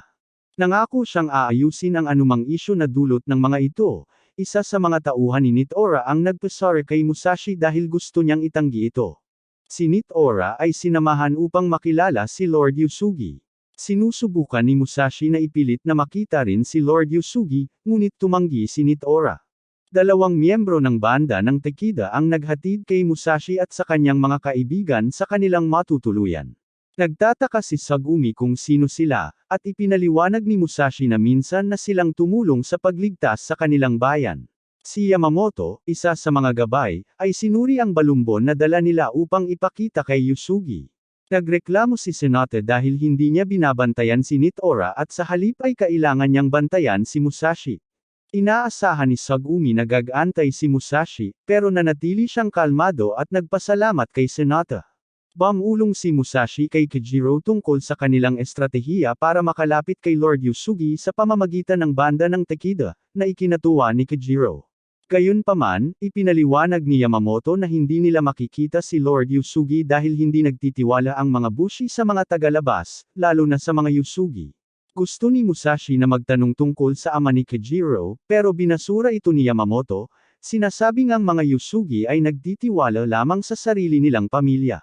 Naiintindihan ni Sugumi, na naaalala ang pagbibigay diin ng kanyang angkan sa karangalan ng pamilya. Nalulungkot si Kajiro dahil hindi niya kilala ang kanyang pamilya, ngunit sinisiguro ni Musashi na malalaman nila ang nakaraan ng kanyang ama. Gayunpaman, nagbabala si Senate laban sa pagpasok ng palihim, sinasabing baka masangkot sila sa laban ng Kishin. Sabi ni Musashi, huwag kayong mag-alala, kaya natin to, pero ipinakita ni Hinata sa kanila ang pagkakaiba ng Kishin na nakalaban nila noon, at saka si Orochi, ang Kishin sa Awaji Island, na 10 beses na mas malaki. Nagulat at natakot sina Kojiro at Musashi nang marinig nila kung gaano kalakas si Orochi, isa sa malalaking masamang salot, supling ng Black Kishin. Ipinaliwanag ni Yamamoto na kailangan nilang talunin si Orochi para matalo ang Black Kishin, dahil kumukuha ito ng lakas mula sa kanyang mga anak. Kaya naman hinahabol nila si Orochi, isang trabahong hindi nagawa sa loob ng 150 taon dahil sobrang delikado. Binalaan niya sila na lumayo ng malayo dito. Sa kabila ng mga babala ni Kojiro na mag-ingat, nanatiling matigas ang ulo si Musashi, desididong hanapin si Lord Yusugi. Si Tsugumi, gamit ang kanyang laso, ay itinapon siya sa kuta ng Yusugi. Namangha sa laki nito, nakasalubong ni Musashi ang isang lalaking nakaupo sa bubong. Pinag-uusapan nila ang kahangahangang kastilyo at bushi, kung saan isiniwalat ng lalaki na palagi niyang pinaaalalahanan ang kanyang sarili sa kanyang pamilyang naghihintay sa kanya bago ang labanan. Tinanong ni Musashi kung siya ay isang bushi, at ang lalaki ay sumagot ng palihim, technicalmente. Tinanong ang edad ni Musashi at ipinahayag ang kanyang pagnanais na protektahan ang mga batang bushi na katulad niya mula sa pinsala, lalo na sa nalalapit na labanan. Pagkatapos ay isinuot niya ang kanyang balabal, na nag-iwan kay Musashi na nagtataka tungkol sa kanyang tunay na pagkakakilanlan. Dumating si Nia, tinawag ang lalaki bilang Panginoon, at inihayag na siya ay si Panginoon Yusugi. Malapit nang magsalita si Musashi nang sumingit si Nia, na nagbunyag na si Musashi ay isang tagalabas. Sinusubukang magpaliwanag ni Musashi, ngunit nagbago ang ugali ni Lord Yusugi, at idineklara ni Nia ang pagpasok ng walang pahintulot bilang batayan para sa pagbitay. Nagpanik si Musashi, ngunit nagpakita ng awa si Lord Yusugi dahil sa kaugnayan ni Tora, at inutusan si Musashi na dalhin sa kwartel bilang parusa. Naging sundalo, nag-aalala ang mga kaibigan ni Musashi tungkol sa kanilang kapalaran.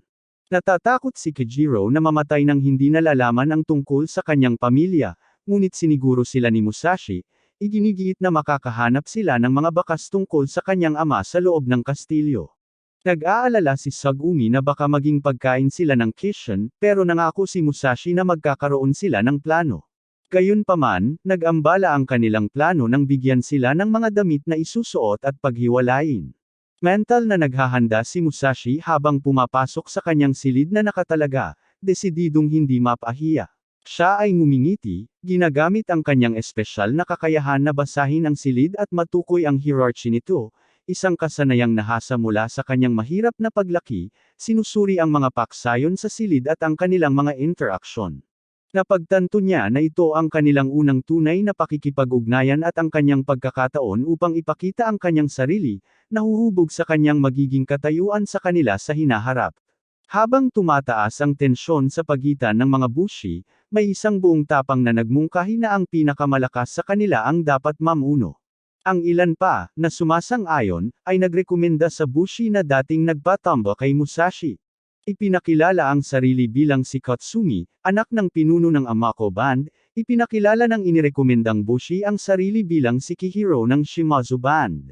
Tinutukso ni Katsumi ang pinagmula ni Kihiro, sinasabing baka hindi siya ang panganay na anak at ipinadala sa labanan dahil sa posibleng pagiging iligal. Tumatawa ang banda ng Shimazu at tinatatakan ang angkan ng Amako bilang mahina. Gumaganti si Akihiro, pinagdududahan na baka ang intensyon ni Katsumi ay maibalik ang kaluwalhatian sa kanyang nawalang saysay na angkan sa pamamagitan ng labanan, lalo pang pinapalala ang pagtatalo. Pinanood ni Musashi hanggang sa tapikin siya ni Mikiro sa balikat, na nagpakilala sa sarili at nagpahayag ng pag-aalala sa kaligtasan niya sa darating na labanan. Hindi nagtagal, naging pagtatalo ito kung sino ang magiging leader, na nagpalakas ng kanyang kumpiyansa. Nagpasya si Musashi na sumali sa pagtakbo. Naisip nila ang isang laro kung saan ang mga lumalaban ay gumagamit ng matabang bahagi ng kanilang mga espada para makipaglaban, sa gayon ay maiwasan ang paglabag sa Bushi Code. Ang patakaran ay ang huling mananatili, o sino mang matanggal sa linya ay talo. Nagsimula na ang duelo. Si Katsumi ang unang nagpuntirya sa kanya, ngunit kahangahangang naharangan ni Musashi ang lahat ng atake, na ikinagulat niya. Pagkatapos ay umatake si Akihiro, ngunit mahusay itong nailega ni Musashi, na ikinagulat ni Akihiro. Parehong maliit ang pagtingin ng dalawang kalaban sa kakayahan ni Musashi. 3 beses na winasiwas ni Katsumi ang kanyang espada, ngunit nagawa pa rin ni Musashi na harangan ang bawat atake. Naramdaman ni Musashi ang isang daloy ng kaligayahan habang sa wakas ay ginagawa niya ang kanyang mga pamamaraan sa paghawak ng espada. Kapag nagbanggaan ang kanilang mga espada, namangha si Katsumi kung paano nakakasabay si Musashi. Sagot lang ni Musashi na kaya niya. Tuwang-tuwa siya na sa wakas ay masusukat na niya ang kanyang kakayahan sa labanan. Tumalon sa ere, tinarget ni Musashi ang isang atake kay Katsumi, na hinaranggan ito, na nakakuha ng atensyon ng mga nanunood. 2 batang babae ang nagpalakpakan para kay Musashi, habang nagtataka ang banda ng Amako tungkol sa kanya dahil hindi kilala ang banda ng Kamaki. Samantala, galit na galit ang grupo ng Shimazo, at inutusan si Akihiro na lipulin sina Katsumi at Musashi. Sinubukan ni Akihiro na sipain si Musashi mula sa likod, ngunit nakailag si Musashi at bahagyang nakaiwas si Katsumi sa pagtama. Insist ng Shimazo band na bunutin ni Akihiro ang kanyang espada, na nakatago sa kanyang sapatos. Gamit ang talam sa kanyang sapatos, sinipa ni Akihiro si Musashi, na nagdulot ng pagbagsak nito sa pader. Nagulat si Musashi nang matuklasan ang kakaibang taktika ni Akihiro. Nalilito, pinanood ni Musashi habang umiikot si Akihiro sa hangin, na nagpapahirap sa paghula sa kanyang mga atake. Ang mabilisang paggalaw ni Akihiro ay kahawig ng sa isang hayop. Bagaman nagawang harangan ni Musashi ang ilang atake ni Akihiro, kalaunan ay natalo siya ni Akihiro, paulit-ulit siyang ibinabagsak sa lupa.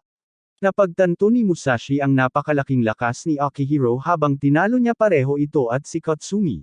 Sa kabila ng pagnanais ni Musashi na magpatuloy sa laban, idineklara ni Akihiro na tapos na ang laban, sinasabing lumagpas na si Musashi sa limitasyon. Si Musashi, sa paggalang sa desisyon ni Akihiro, ay iniabot ang kanyang kamay sa kanya, kinikilala siya bilang kanilang commander ng unit. Tinulungan niya si Katsumi na tumayo, idineklara silang magkaibigan, at tahimik na nagpakasaya sa mga natutunan niyang paraan sa gubat. Bagaman hindi nagustuhan ni Musashi si Akihiro, iniaalok pa rin niya ang kanyang kamay bilang tanda ng pagkakaibigan. Tinanggap ni Akihiro ang pakikipagkamay ngunit may pagdududang sinabi na ang mga ginawa ni Musashi ay nagmula sa pansariling interes, na naglalayong makakuha ng pabor para sa isang magandang posisyon sa unit. Mariing itinanggi ni Musashi ang akusasyong ito, ngunit ang mga salita ni Akihiro ay nag-iwan sa kanya na hindi makapaniwala. Sa isang nakakagulat na pagbabago, hayagang tinuligsan ni Akihiro kapwa sina Musashi at Katsumi, inakusahan sila ng pagkamakasarili at hindi karapat-dapat sa pamumuno. Nang dahil sa pagkabigla ay natahimik, wala nang magawa sina Musashi at Katsumi kundi makinig. Tinipon ni Akihiro ang grupo at inihayag na pupunta sila sa Awaji Island kinabukasan, at binigyan siya ng buong kapangyarihan sa grupo ng mga pinuno ng alyansa, at sinumang sumuway sa kanya ay parurusahan. Napansin ni Musashi ang tensyon sa silid at itinaas ang kanyang kamay, na nagmumungkahi na baka may mas magandang paraan para gawin ang mga bagay-bagay dahil tila takot ang lahat na magsalita. Tinanggihan ni Akihiro ang ideya, sinasabing kailangan lang nilang sumunod sa mga utos. Hindi sumasang-ayon si Musashi, sinasabing naniniwala siya sa bukas na komunikasyon sa pagitan ng mga kapwa niya bushi. Nandidiri si Akihiro at tinapos ang pulong. Sinusubukan ni Musashi na kausapin siya, ngunit pinayuhan siya ng kanyang mga kasamahan na huwag gawin iyon, na nagpapaalala sa kanya na ang mga may malabay na buhok ay sumusunod sa mga utos ng walang tanong.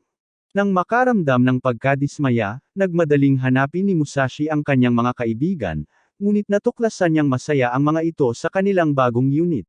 Ibinahagi ni Kijiro kung paano niya gustong umalis noong una pagkatapos malaman ang tungkol sa kanyang ama, ngunit ngayon ay nararamdaman niyang ang pagtigil ang tamang desisyon. Pakiramdam ni Segumi parang may nakakalimutan sila o may nakalimutan, pero binabalewala lang nila ito. Nang marinig ito ni Musashi, nasaktan siya dahil tila nakalimutan na siya ng kanyang mga kaibigan. Kinabukasan, habang naglalayag ang barko patungong Awaji Island, maayos ang lahat. Gayunpaman, hindi nagtagal ay lumitaw ang mas kaunting mga balakid mula sa karagatan, na pumapalibot sa kanilang mga barko. Inutusan silang mag-form ng mga pormasayon para sa labanan. Sinubukan ni Musashi na gamitin ang kanyang karaniwang taktika ng pagpuntirya sa sungay, ngunit nagulat siya nang ang lakas ng talam ay na-deflect sa halip na mabasag ang sungay. Naiwan siyang nagulat at nalito sa hindi inaasahang pagbabagong ito ng mga pangyayari. Lumalabas na ang sungay ng mga oni na ito ay sobrang matigas kumpara sa iba.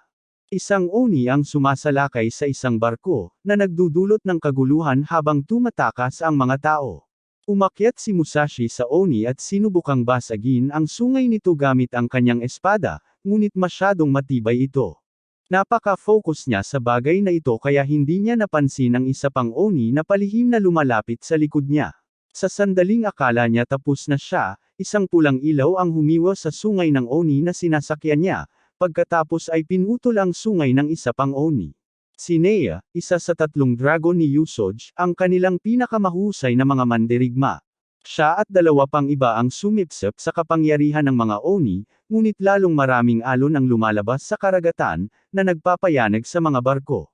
Nagsimulang matakot ang mga tao, pero sinabi ni Nope na huwag matakot, at nangakong malapit na nilang matatalo ang lahat ng oni. Sinusubukan din silang payapain ni Musashi, pero hindi sila nakikinig. Ginagamit ni Nea ang lakas ng kanyang talam para pag-ugnayin ang mga oni, pagkatapos ay binabasag niya ang kanilang mga sungay isa-isa, pinapatay ang lahat ng oni. Ang mga bushi ay nagkakaroon ng tiwala, naniniwalang kaya nilang manalo kung si Nea ang mamumuno sa kanila. Namangha si Musashi sa lakas ni Nea, na nagbigay inspirasyon sa lahat na sabay-sabay itaas ang kanilang mga espada. Sinabi ni Nea sa kanila na mahirap talunin ang sungay ng oni ng mag-isa, pero ang mga gusto pa ring lumaban ay dapat sumulong. Si Akihiro ay humakbang pasulong at binasag ang isang sungay. Nagtataka si Musashi kung paano niya nagawa iyon, at ipinaliwanag ng isa pang bushi na ginagamit ni Akihiro ang lakas ng banda, hindi lang ang sarili niya. Naalala ni Musashi na ginawa rin ng Diyosa ang katulad nito. Pinagsama-sama ang lakas ng lahat upang bumuo ng isang malakas na puwersa. Ang kakayahang ito, na natatangi sa mga tao, ay nagpapahintulot sa kanila na magsama-sama upang maging mas malakas at talunin ang kanilang mga kaaway. Binasag ni Akihiro ang isa pang sungay, at sumali si Katsumi, na inilalabas din ang lakas ng kanyang banda. Natanto ni Musashi na hindi sila sumusunod kay Akihiro dahil sa takot, kundi dahil nagtutulungan sila upang makamit ang kanilang layunin. Pakiramdam niya, siya lang ang nagkakamali, habang sila naman ay nagtatagumpay ng magkasama. Casual na nag-uusap sina Nea at Yusugi. Dahil magkakilala na sila mula pagkabata, isiniwalat ni Yusugi na natagpuan nila ang Diyos ang Obsidian, na ikinagulat ni Nea. Ipinaliwanag niya na kung mapapakinabangan nila ang kapangyarihan nito, mababago nila ang takbo ng kanilang labanan, ngunit ang kanilang mga kaaway, na alam din ito, ay baka subukang sabotahin sila. Natatakot si Yusugi na baka may mga especially iya ang kaaway sa loob ng kanilang alyansa at inatasan niya si Kuroko na hanapin at alisin ang mga ito. Nagpasya si Nea na umalis sa lungsod upang humingi ng karagdagang puwersa. Nahiya si Musashi nang pinagtatawanan ng grupo ang kanyang kakulangan sa koordinasyon sa Kaiso Sword Combat. Napagtanto niyang siya lang ang walang silbi sa labanan at nahiyang humiling na sumali sa susunod. Tinawag siyang mababang uri ng sundalo ni Akihiro, at nagkasundo ang grupo na huwag siyang pansinin. May mga nagsasabing umalis na siya, si Musashi naman ay nagdadabog dahil baka tama sila. Nang gabing iyon, naghahanda ng umalis si Musashi nang makita siya ni Katsumi. Pinayuhan siya ni Katsumi na manatili, binabanggit ang suporta ni Musashi sa kanila. Sa kabila ng pagkapahiya niya sa kakulangan niya sa kasanayan, naganyak si Musashi sa mga salita ni Katsumi. Nagpasalamat siya kay Katsumi, pagkatapos ay nagtanong kung bakit gusto niyang mamuno sa grupo. Ibinahagi ni Katsumi na ang Awaji Island ang kanyang bayan hanggang sa sinakop ito ng mga oni, na nagbigay inspirasyon sa kanya na bawiin ito. Nagtataka si Musashi tungkol sa sarili niyang mga dahilan sa pakikipaglaban, na pagtanto na hindi siya naging kapakipakinabang at nakaramdam ng pagkabigo. Sa pagkuha ng presensya at pag-check ng unit sa umaga, kulang ng isang tao ang grupo ni Akihiro dahil wala si Musashi. Gayunpaman, nagulat ang lahat nang dumating si Musashi at nag-report para sa kanyang tungkulin. Masaya ang mga babae at si Mikiro na makita siya. Bagaman hindi pa rin siya sigurado sa dahilan ng kanyang pakikipaglaban, kung para kay Kijiro at Segumi, handa siyang tiisin ang kahihiyan at magpatuloy sa pagsasanay, nagpapasalamat kay Katsumi sa kanyang payo. Habang nagsisimulang magsanay si Musashi kung paano gamitin ang Kaiso Blade, nagiging istrikto at bossy si Katsumi, sinisigawan siya dahil sa maling paghawak sa espada. Nagulat si Musashi, dahil hindi ito ang malumanay na Katsumi na kilala niya. Samantala, si Mikiro, na pinagmamasdan sila gamit ang kanyang belo, ay lihim na nagpapadala ng impormasyon bilang isang especially iya. Sa Awaji Island, tinalakay ni Yotaro, isang miyembro ng Black Dogs, ang kanilang mga plano. Orochi, ang Kishin, ay mauubos ang lahat ng mineral ore sa isla sa loob ng 5 araw. Bago iyon, layunin niyang makuha ang Obsidian Goddess. Ipinapakita nila ang imahe ni Musashi, tinatanong kung bakit pinili ng Diyosa ang tila mahinang host na ito. Ang kanyang pagpapadala ay naputol ni Mikiro, na talagang anak ni Yotaro. Pinupuri niya ito sa pagbibigay ng kapaki-pakinabang na impormasyon tungkol sa alyansang Yusugi at pinaalalahanan ito sa tunay nitong misyon, ang hanapin at patayin ang tagapagmana ng Obsidian Goddess. Sumasang-ayon si Mikiro, itinago ang kanyang magkasalungat na damdamin. Naalala ni Mikiro ang pagnanais ng kanyang ama na magkaroon ng mahusay na sandata at kung paano niya siya pinangalan ng ika-3,000 anak pagkatapos niyang maipakita ang Kaiso Sword. Nararamdaman niyang obligado siyang sundin ang misyon ng kanyang ama upang mapanatili ang kanyang halaga, ngunit nahihirapan siya sa lumalaking damdamin niya para kay Musashi. Patuloy ang pagsasanay ni Musashi, at iminungkahi ni Katsumi na subukan niyang sanayin ang enerhiya ng kanyang espada sa ibang tao. Tinawag niya si Mikiro para magsanay kasama niya, pakiramdam niya ay makakaugnay siya sa kanya. Masaya siya na humihingi siya ng tulong nito. Duda si Katsumi at ang kanyang mga tauhan na magtatagumpay ito, ngunit sa kanilang pagtataka, nagawang itapon ni Mikiro ang kanyang enerhiya ng espada kay Musashi, na nakasalo nito. Parehong ngumiti sina Musashi at Mikiro, ngunit biglang, lumabas ang itim na mga kristal mula sa kanilang mga katawan at ang kanilang mga enerhiya ay nagsama sa isang itim na kristal, na nagsimulang lumipad sa ibabaw ng kuta, na nakakatakot sa mga tao sa ibaba. Sa loob ng kristal, ipinabatid ni Mikiro kay Musashi na alam ng kanyang ama ang kanilang sitwasyon, at kailangan nilang tumakas. Sa labas, nahihirapan ang mga bushi na pigilan ang malakas na kristal.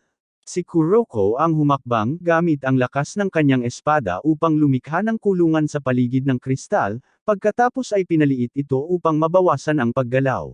Pinupuri ng mga bushi ang kanyang kasanayan, kinikilala siya bilang dalubhasa sa pagkabihag sa pangkat ng Yusugi. Habang nawawala ang kulungan, lumilitaw sina Mikiro at Musashi. Pinalilibutan sila ng mga bushi, at papalapit sina Lord Yusugi at Kuroko. Ibinunyag ni Kuroko si Mikiro bilang sospek sa insidente ng especially iya na kinasasangkutan ng mga itim na aso at iminungkahi na interogahin silang dalawa. Nang mapagtanto na baka matuklasan nila si Musashi bilang host, kailangang kumilos ng mabilis ni Mikiro. Bumulong kay Lord Yusugi, inutusan ni Kuroko ang pagdetine kay Mikiro, na naging dahilan ng pagtutol ni Musashi. Gayunpaman, inutusan ni Yusugi ang pag-aresto kay Musashi, na sinisisi siya bilang especially iya. Natakot si Mikiro at nagulat si Musashi, na nakahubad at nakatali sa krus sa gitna ng lugar. Ipinahayag ni Musashi ang kanyang kawalang sala, ngunit ang kanyang mga pakiusap ay sinagot ng katahimikan. Sumigaw sina Kajiro at Segumi para ipagtanggol ang kanilang kaibigan, nangangakong palalayain siya.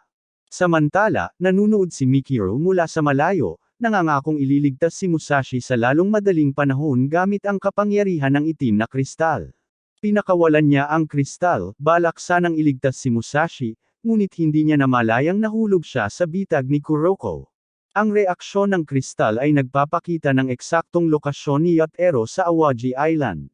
Inihayag ni Lord Yusugi ang kanilang plano na salakayin ang isla, talunin ang Kishin, at kunin ang ulo ni Yotaro. Habang nagtitipon ng alyansa para sa pag-atake sa isla, nagbigay si Lord Yusugi ng talumpati na nagbabalangkas sa kanilang misyon na talunin ang itim na Kishin. Ipinaliwanag niya ang kahangahangang pader ng depensa ni Aracha at ang pangangailangang putulin ang 8 sungay nito upang matiyak ang tagumpay. Sino mang mag-angkin ng sungay ay gagantimpalaan ng isang lungsod ng pamilyang Yusugi. Gayunpaman, itinalaga sila ni Nia sa standby duties hanggang sa malinis na ang Musashi at Mikiro, na nagdulot ng galit sa grupo. Umalis si Akihiro, balak na ayusin ang usapin. Samantala, sinagip ni Mikiro si Musashi sa pamamagitan ng pagpapahina sa kanyang bantay. Naluwagan ang pakiramdam ni Musashi nang makita siya, ngunit nag-ingat nang itutok niya ang kanyang espada sa kanya, para lang gamitin ito para palayain siya. Nagpapasalamat sa kanyang tulong, nagpasalamat si Musashi sa kanya at isinuot ang kanyang balabal. Nagtataka tungkol sa insidente ng itim na kristal, sinimulan niyang tanungin siya, ngunit naputol ang kanilang pag-uusap nang pumasok si Akihiro.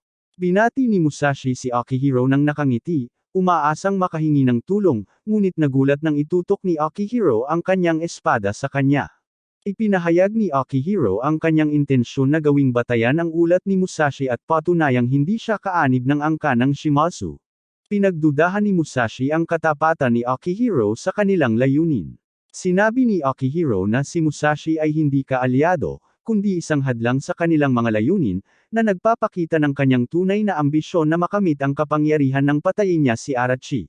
Nalilito sa biglang pagbabago sa pag-uugali ni Akihiro, hinarap siya ni Musashi, napansin ang kanyang tahimik na pag-uugali kumpara sa mga nakaraang pagkikita.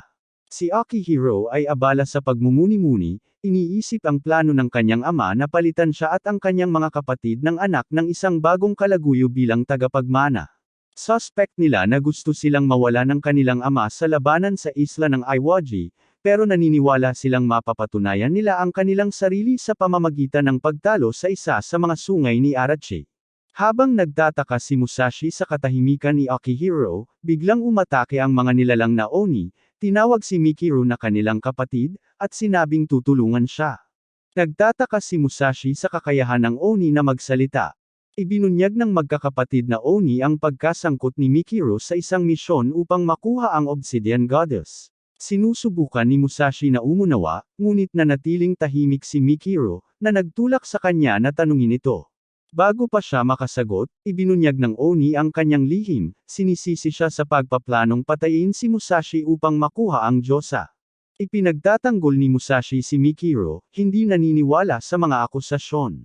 Ngunit habang tumutulo ang luha sa kanyang mukha, inamin ni Mikiro ang katotohanan, na nagwasak sa puso ni Musashi. Habang patuloy na umiiyak si Mikiro, naguguluhan ang mga Oni, na nagmumungkahi na siya ay umiibig.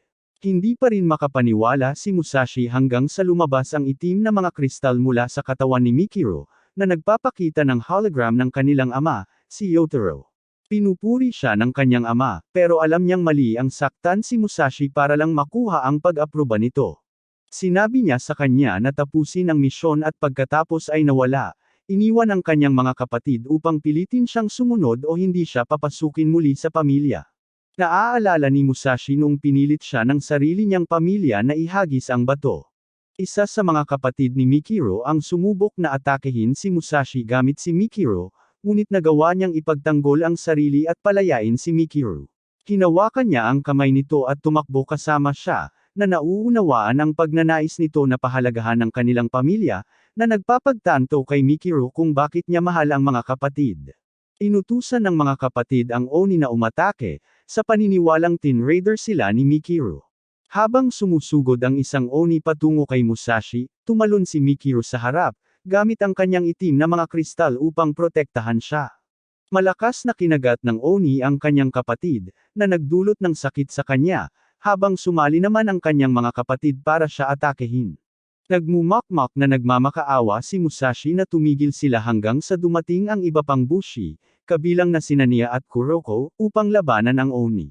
Nagpahayag ng pagkabigla si Nia na nakakapagsalita ang mga Oni at napansin niyang nagsisimulang muling tumubo ang kanilang mga naputol na bahagi.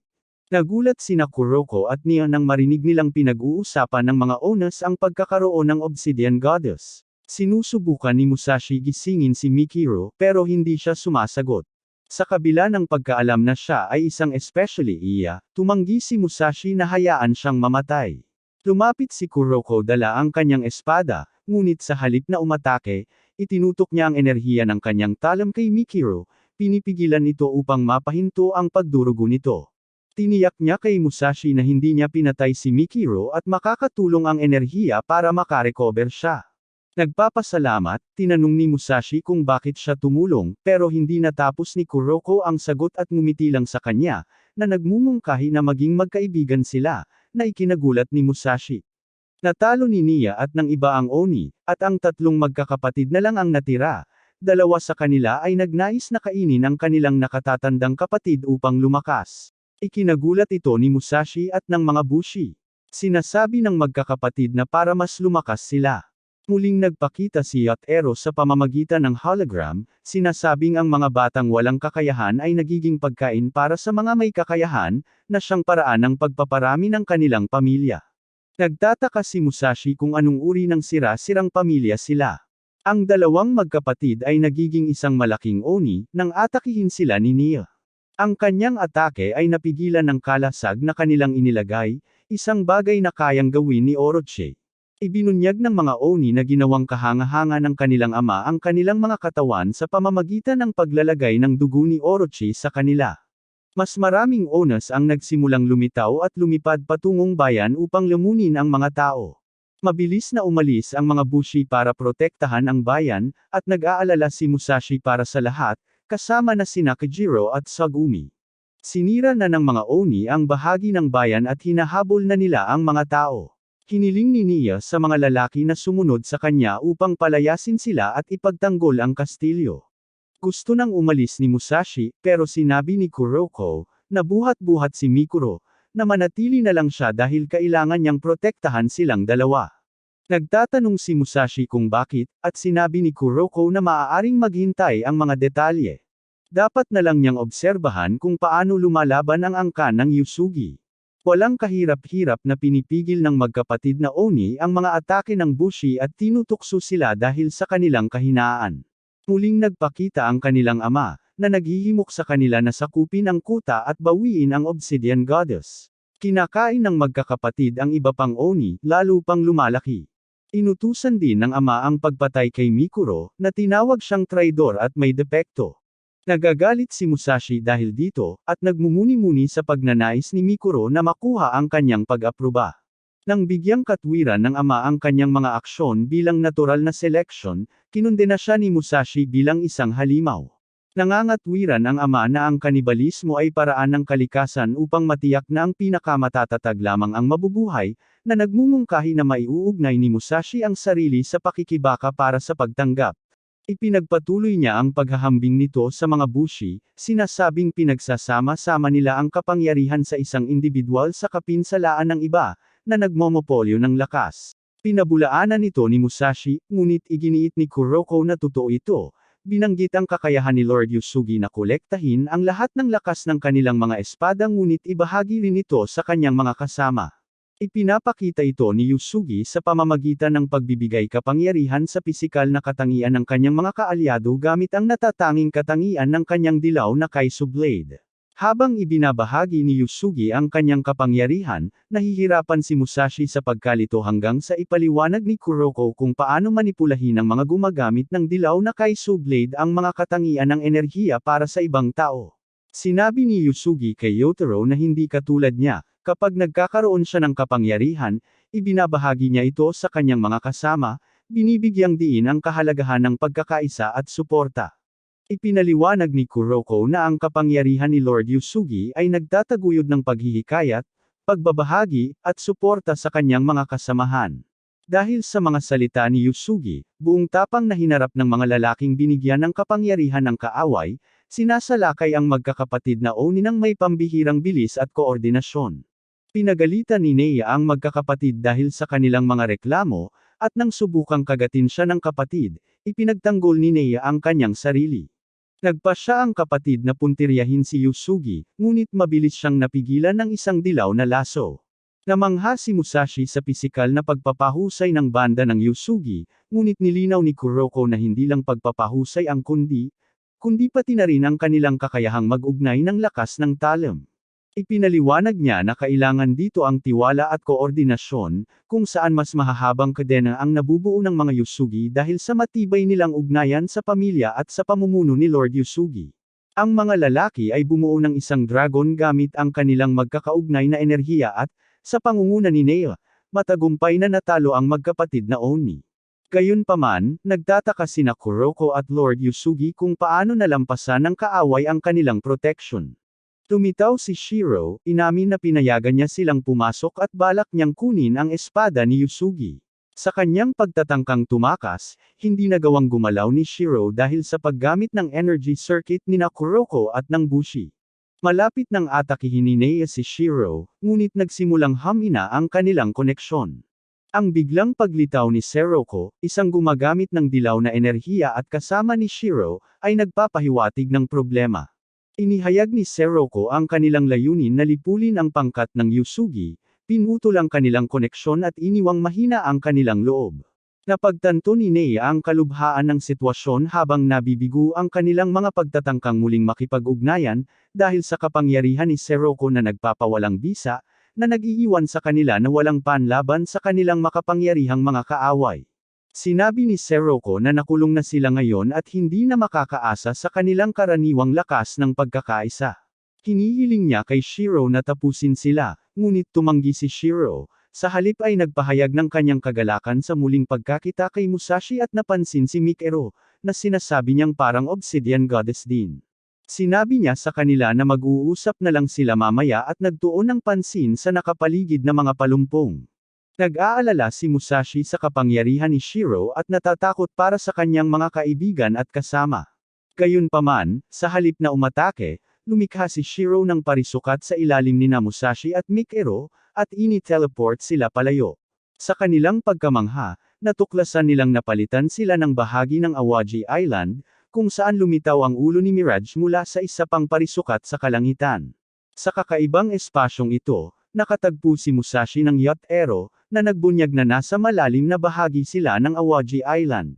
Sa pagkilala na ang boses ay sa ama ni Mikero, tumanggi si Musashi na ibigay siya. Hinugot ni Yacht Ero ang kanyang espada, balak niyang tapusin si Musashi at makuha ang Obsidian Goddess. Binanggit ni Yacht Ero na hindi kailanman nagbigay ng anumang impormasyon ang huling barko kay Musashi. Tinanong ni Musashi kung kilala niya ang ama ni Kajiro, pero hindi kilala ni Black ang ama ni Kajiro. Habang naghahanda si Yacht Ero na umatake, nagising si Mikero at kumapit kay Musashi. Inutusan siya ni Yacht Ero na huwag gumalaw, ngunit nagmakaawa si Mikero para sa buhay ni Musashi, inamin ang kanyang magkasalungat na damdamin. Napagtanto niya na hindi niya kayang saktan si Musashi, dahil hindi niya kayang isipin na mawala siya. Sa kabila ng kakulangan ng masayang alaala kasama niya, gusto pa rin ni Mikero na tulungan si Musashi at pasayahin ito nang hindi gumagamit ng karahasan. Napagtanto ni Musashi na si Yacht Ero, sa kabila ng pagiging masama, ay mahalaga pa rin kay Mikero bilang kanyang ama. Yacht Ero ay isinuksok ang kanyang espada, na ikinagulat ni Mikero, at nagtanong tungkol sa kanyang plano. Ipinahayag niya ang kanyang determinasyon na makuha ang Obsidian Goddess nang hindi sinasaktan si Musashi, na nagbigay daan sa paghanga ni Yacht Ero sa kanyang pagkahilig sa pananaliksik. Niyakap nila ang isa't isa, pero naghinala si Musashi sa ekspresyon ni Yacht Ero. Sa katunayan, sinubukan ni Yacht Ero na saktan si Mikero, ngunit sa tamang oras ay nakialam si Musashi, sinipa si Yacht Ero palayo. Nagpaalam si Yacht Ero kay Mikero, at agad siyang naging bato at bumagsak sa lupa. Samantala, patuloy na nagdudulot ng pinsala si Orochi sa Yusugi Fortress. Inutusan ni Nia ang paglikas ng mga tao at sinubukang pigilan si Seroko, na ginamit ang kanyang kapangyarihan upang saktan si Nia at alisin ang kanyang titulo bilang Dragon Fighter. Naging hindi mapagpasensya si Shiro, sinasabing dapat ay natapos na ang pagkuha sa Obsidian Goddess. Hinarap ni Musashi si Yacht Ero, at hiniling na malaman kung ano ang ginawa niya kay Mikero. Ipinaliwanag ni Yacht Ero na halos pinatahimik niya ito, at ang anyong bato ang tunay niyang kalikasan. Ibinunyag niya na si Mikero ay isang Oni na nilikha gamit ang bahagi ni Orochi. Siya ay nilikha upang maging isang nakahihigit na supling, ngunit itinuring na bigo dahil sa kakulangan niya ng natatanging kapangyarihan. Si Musashi, na naaalala ang sarili niyang karanasan ng tawagin siyang Usols ng kanyang pamilya, ay ipinagtanggol si Mikero, sinasabing mabait, masipag, at nagmamakaawa kay Yacht Ero na huwag siyang iwanan. Inamin ni Yacht Ero na espesyal si Mikero at binuhay siya nito. Naibalik si Mikero, ngunit dahil nabura ang kanyang mga alaala, tinanong niya kung sino si Musashi at kung sino siya mismo. Ipinaliwanag ni Yotaro na siya si Mikero. Nag-aalala si Musashi at tinanong kung ano ang ginawa ni Yotaro. Inamin ni Yotaro na binura niya ang kanyang mga alaala, sinasabing ang mga emosyon at damdamin ay mga hadlang sa kanyang katapatan. Tumakbo si Mikero sa tabi ni Yotaro, yamakap sa kanya, masaya na makasama ang kanyang ama. Si Musashi, na kinain ng galit, ay nakipaglaban ng espada kay Yotaro, ngunit si Yotaro ang nagkaroon ng kalamangan, na nagpabagsak kay Musashi. Natanto ni Musashi na hindi niya magagamit ang lakas ng espada maliban kung sarili niyang espada ito. Lumilikha si Yotaro ng singsing ng talam at itinutok ang enerhiya sa Musashi, habang patuloy na nag-cheer si Mikero para sa kanyang ama. Ikinagalit ito ni Musashi, na tumangging tanggapin ito at muling sinubukang atakehin si Yotaro, ngunit madali siyang napigilan.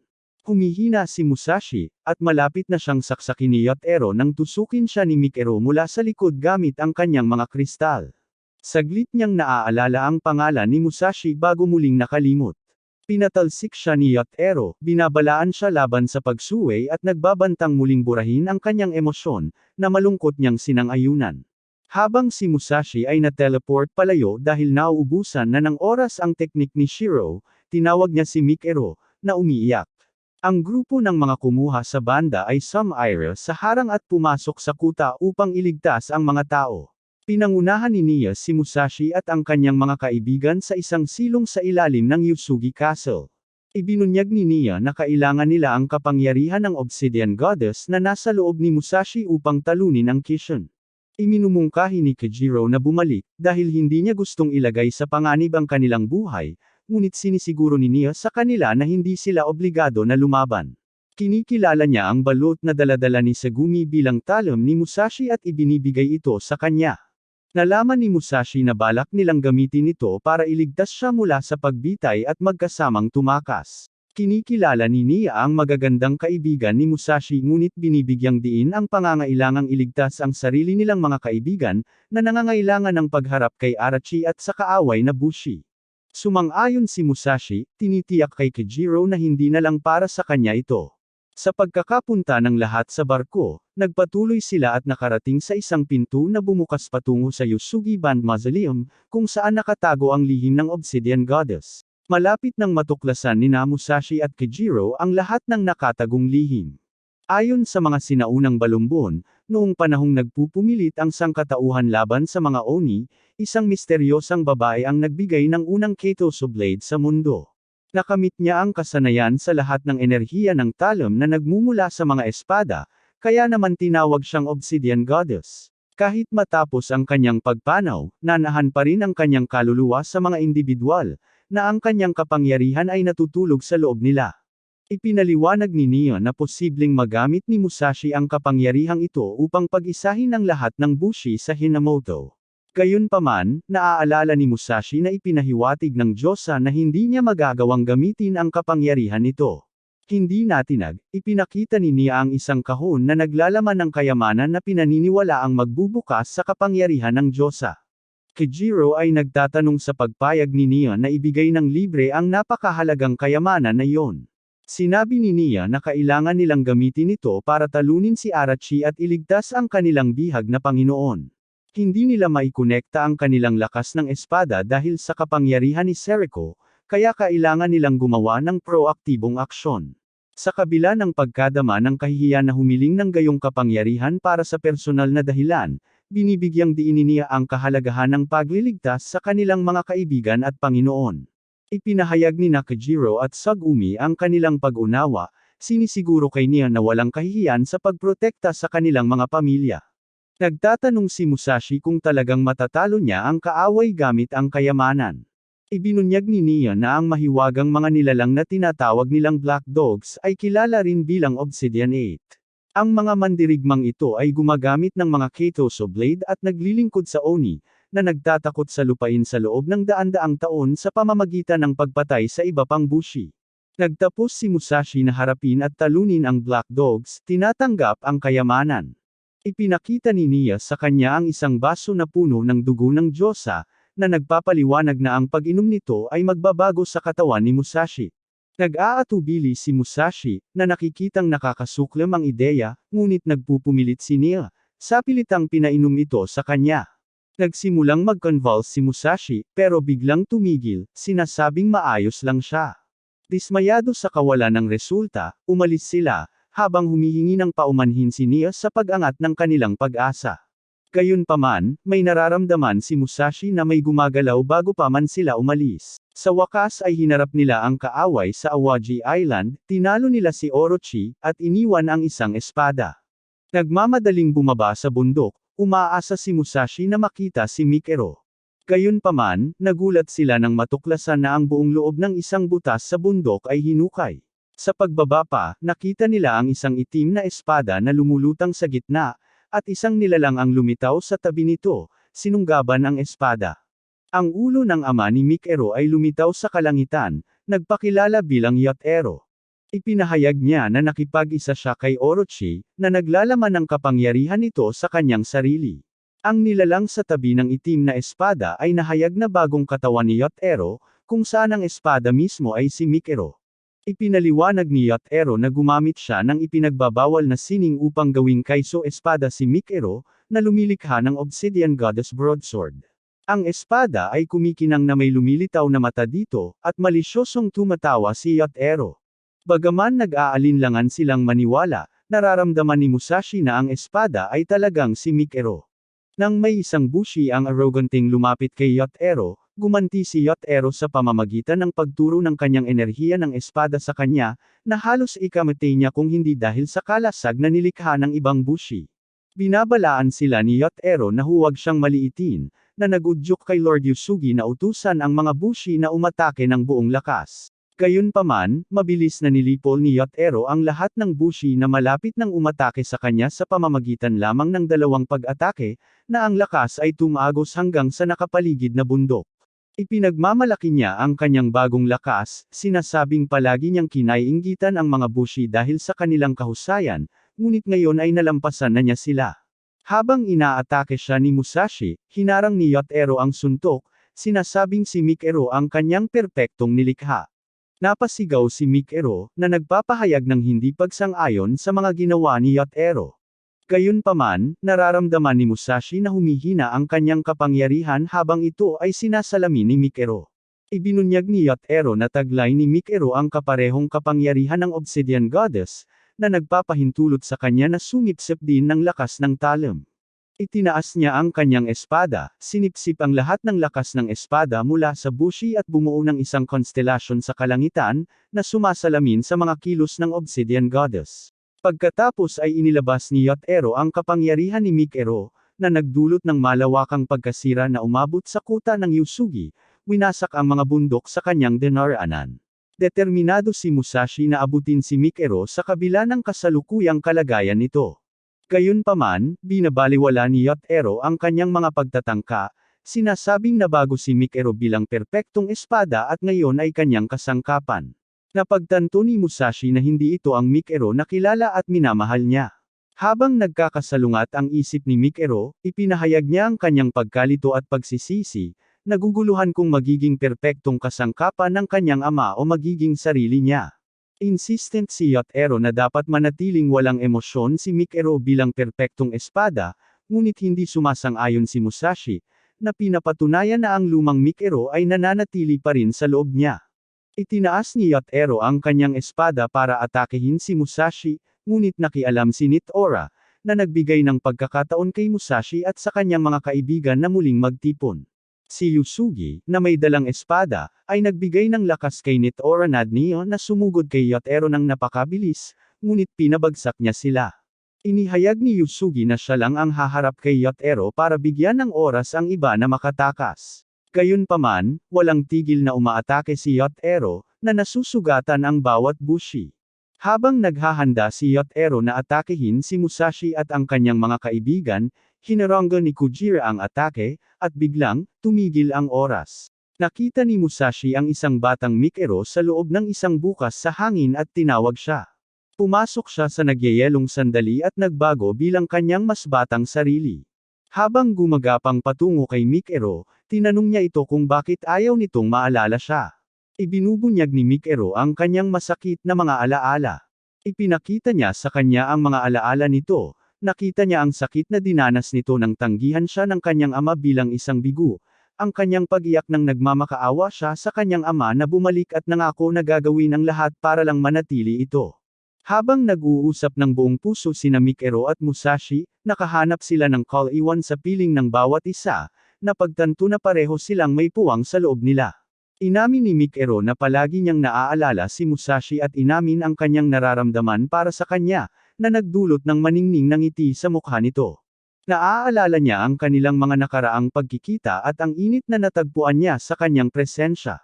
Nag-imbita si Musashi kay Mikero, na nagmumungkahi na maglakbay sila ng magkasama upang tuklasin ang mga kayamanan. Kinikilala niya na maaaring hindi ganap na gumaling ang kanilang mga kakulangan, ngunit makakahanap sila ng call-iwan at kagalakan sa kanilang pinagsasaluhang mga kayamanan na natutuklasan nila sa daan. Tinanggap ni Mikero ang kanyang alok, at hinayla siya ni Musashi palabas ng itim na bola. Sa kanilang paglitaw, natagpuan nila ang kanilang sarili na nagbago sa kanilang pagiging nasa hustong gulang, suot ang parehong kasuotan na kanilang isinuot noong unang pagkikita nila. Ibinahagi ni Mikero kay Musashi na malinaw na niyang naaalala ito ngayon. Habang nagsisimulang gumuho ang paligid, ipinaliwanag ni Mikero na nagsisimula ng damaloy muli ang oras, at kailangan niyang harapin ang kanyang ama upang makalaya sa kontrol nito. Ibinunyag niya na makakatulong si Musashi sa pamamagitan ng pagwasak sa itim na bato na nasa pag-aari ng kanyang ama, ang batong ginamit nito upang gawin siyang Keitso na espada. Sumang-ayon si Musashi, at siniguro sa kanya ni Mikero na nagising na ang kanyang kapangyarihan, na nagbigay sa kanya ng kakayahang gamitin ang kapangyarihan ng Obsidian Goddess. Ipinakita ni Mikero kay Musashi ang 5 kulay na pinto na kumakatawan sa iba't ibang aspeto ng kapangyarihan ng Obsidian Goddess, na nagpapahiwatig na dahil sa dugo na kanyang ininom, taglay na niya ngayon ang mga kapangyarihan nito. Nararamdaman ni Musashi na dumadaloy ang lakas sa kanyang katawan habang lumilitaw sa kanyang harapan ang Diyosa, nagtatanong kung handa na siyang lumaban gamit ang kapangyarihan nito. Tinanggap ni Musashi. Habang nagpapatuloy ang pagdaloy ng panahon, ang lahat ng lakas ng espada ng Bushi, kasama na ang kapangyarihan ni Yotaro, ay nagsisimulang mahigop patungo kay Musashi, na lumilikha ng isang konstelasyon sa kalangitan. Sa simula, naniniwala si Kijiro na bumalik ang Diyosa upang iligtas sila, ngunit dinagtagal ay napagtanto nila na si Musashi ang nagsasalita, hindi ang Diyosa.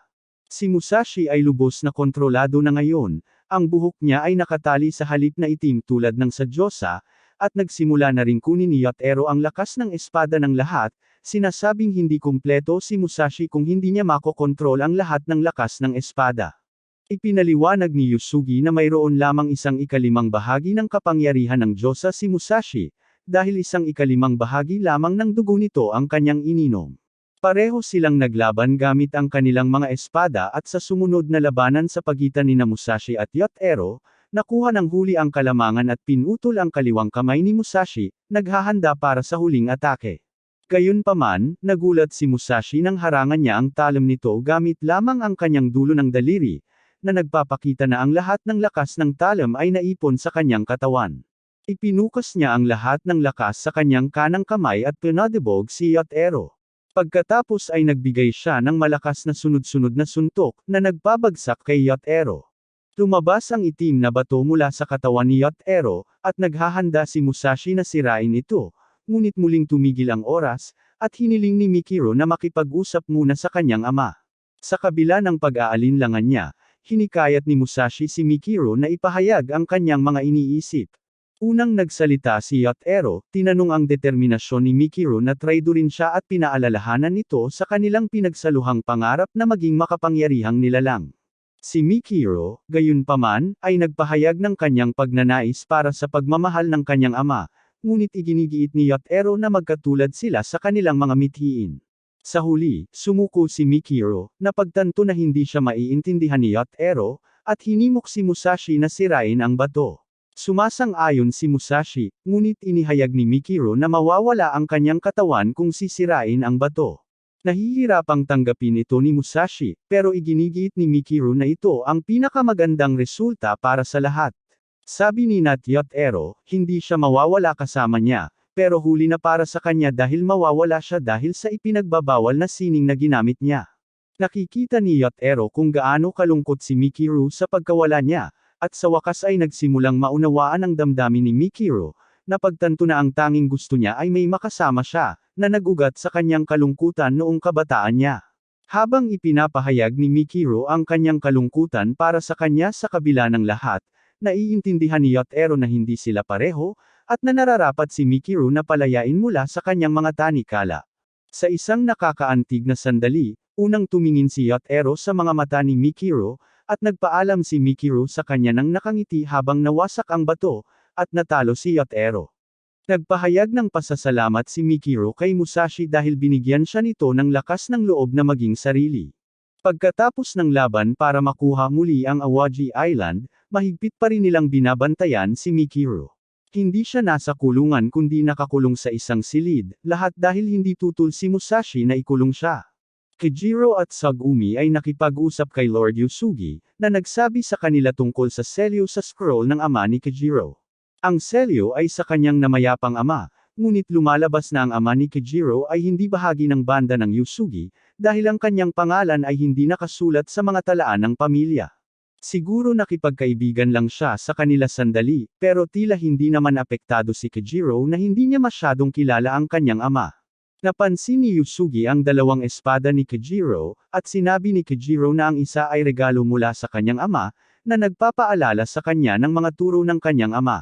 Sabi ni Yusugi, tatanungin niya ang iba pang magagaling na general para alamin pa ang tungkol sa ama ni Kijiro, dahil baka may kahalagahan ito. Ibinunyag ni Yusugi na pumayag siyang gawin ang lahat ng ito dahil hiniling ito ni Musashi, dahil mayroon siyang pulong kay Musashi upang humingi ng tulong nito sa pagtalo sa masasamang tao. Sabi niya, kailangang inumin ni Kijiro ang dugo ng Diyosa, na nasa ibang dakilang general. Babala ni Kuroko na baka mapanganib, pero sinabi ni Yusugi na mahalagang manalo laban sa kaaway. Pumayag si Musashi, kahit hindi naman niya kailangang gawin. Nagtatanong si Yusugi kung bakit, at sinabi lang ni Musashi na may sarili siyang dahilan. Mayroon din siyang dalawang bagay na gusto, ang makatulong sa paghahanap sa tatay ni Kijiro at ang bigyan ng isang araw ng kalayaan si Mikiru. Kaya nakipagkita si Musashi kay Mikiru at sinabihan siya na maaari siyang magsaya dahil humingi siya ng pahintulot na palayain ito. Nagtataka si Neo kung bakit pumayag si Yusugi, at sinabi niya na dahil wala nang gaanong oras si Mikiru. Sinabi ni Musashi kay Mikiru kung paano siya gustong sumali sa banda ni Yusugi at Nitora, pero tumanggi siya, sinabing may sarili siyang banda na tinatawag na Kenmaki Band. Ipinakilala niya sa kanila sina Sagumi at Kijiro bilang kanyang mga kasama. Kinikilala ng parehong general ang kanilang banda, at gayon din ang lahat ng iba pa. Nagtataka si Kijiro kung panaginip lang ang lahat, pero sinisiguro sa kanya ni Musashi na totoo ito, at nagsisimula ng matupad ang kanilang pangarap. Nagpatuloy sila sa kanilang date, kung saan binigyan ni Musashi si Mikiru ng singsing at naglakad silang magkasama. Nais ni Mikiru na sana tumagal ito magpakailanman, nararamdaman ang kanyang sarili na nawawala, kahit hindi na mamalayan ni Musashi kung gaano ito kaseryoso. Sa pagtatapos ng araw, ibinigay ni Musashi kay Mikiru ang kanyang Kaiso Blade, alam niyang gaano kahalaga ito sa kanya at kung paano ito sumisimbolo sa pagkilala ng kanyang ama. Umiti si Mikiru, nagpapasalamat na naaalala niya. Nagpapasalamat siya sa kanya sa paghihikayat sa kanya na maging sarili niya. Habang unti-unting kumukupas at nagkakabiyak siya, pinilit niya itong huwag sumuko sa paghahanap ng kayamanan upang mapunan ang puwang sa kanyang puso, para sa kanyang kapakanan. Nangako siya, at nagkamayan sila, ngunit nang mapagtanto niyang nawawala na siya, sinubukan niyang yakapin siya, ngunit naglaho siya, nasipsip sa kanyang espada, na hinawakan ni Musashi. Nalilito at malungkot, tinanong ni Musashi kung bakit panilikha si Mikiru, kung mamamatay lang din naman. Naalala niya na sinabi sa kanya ng Diyosa na kailangan niyang pumunta kung gusto niyang malaman ang mga sagot. Nagpasya siya na mararating niya ang lugar na iyon at mahahanap ang lahat ng sagot na matagal na niyang hinahanap.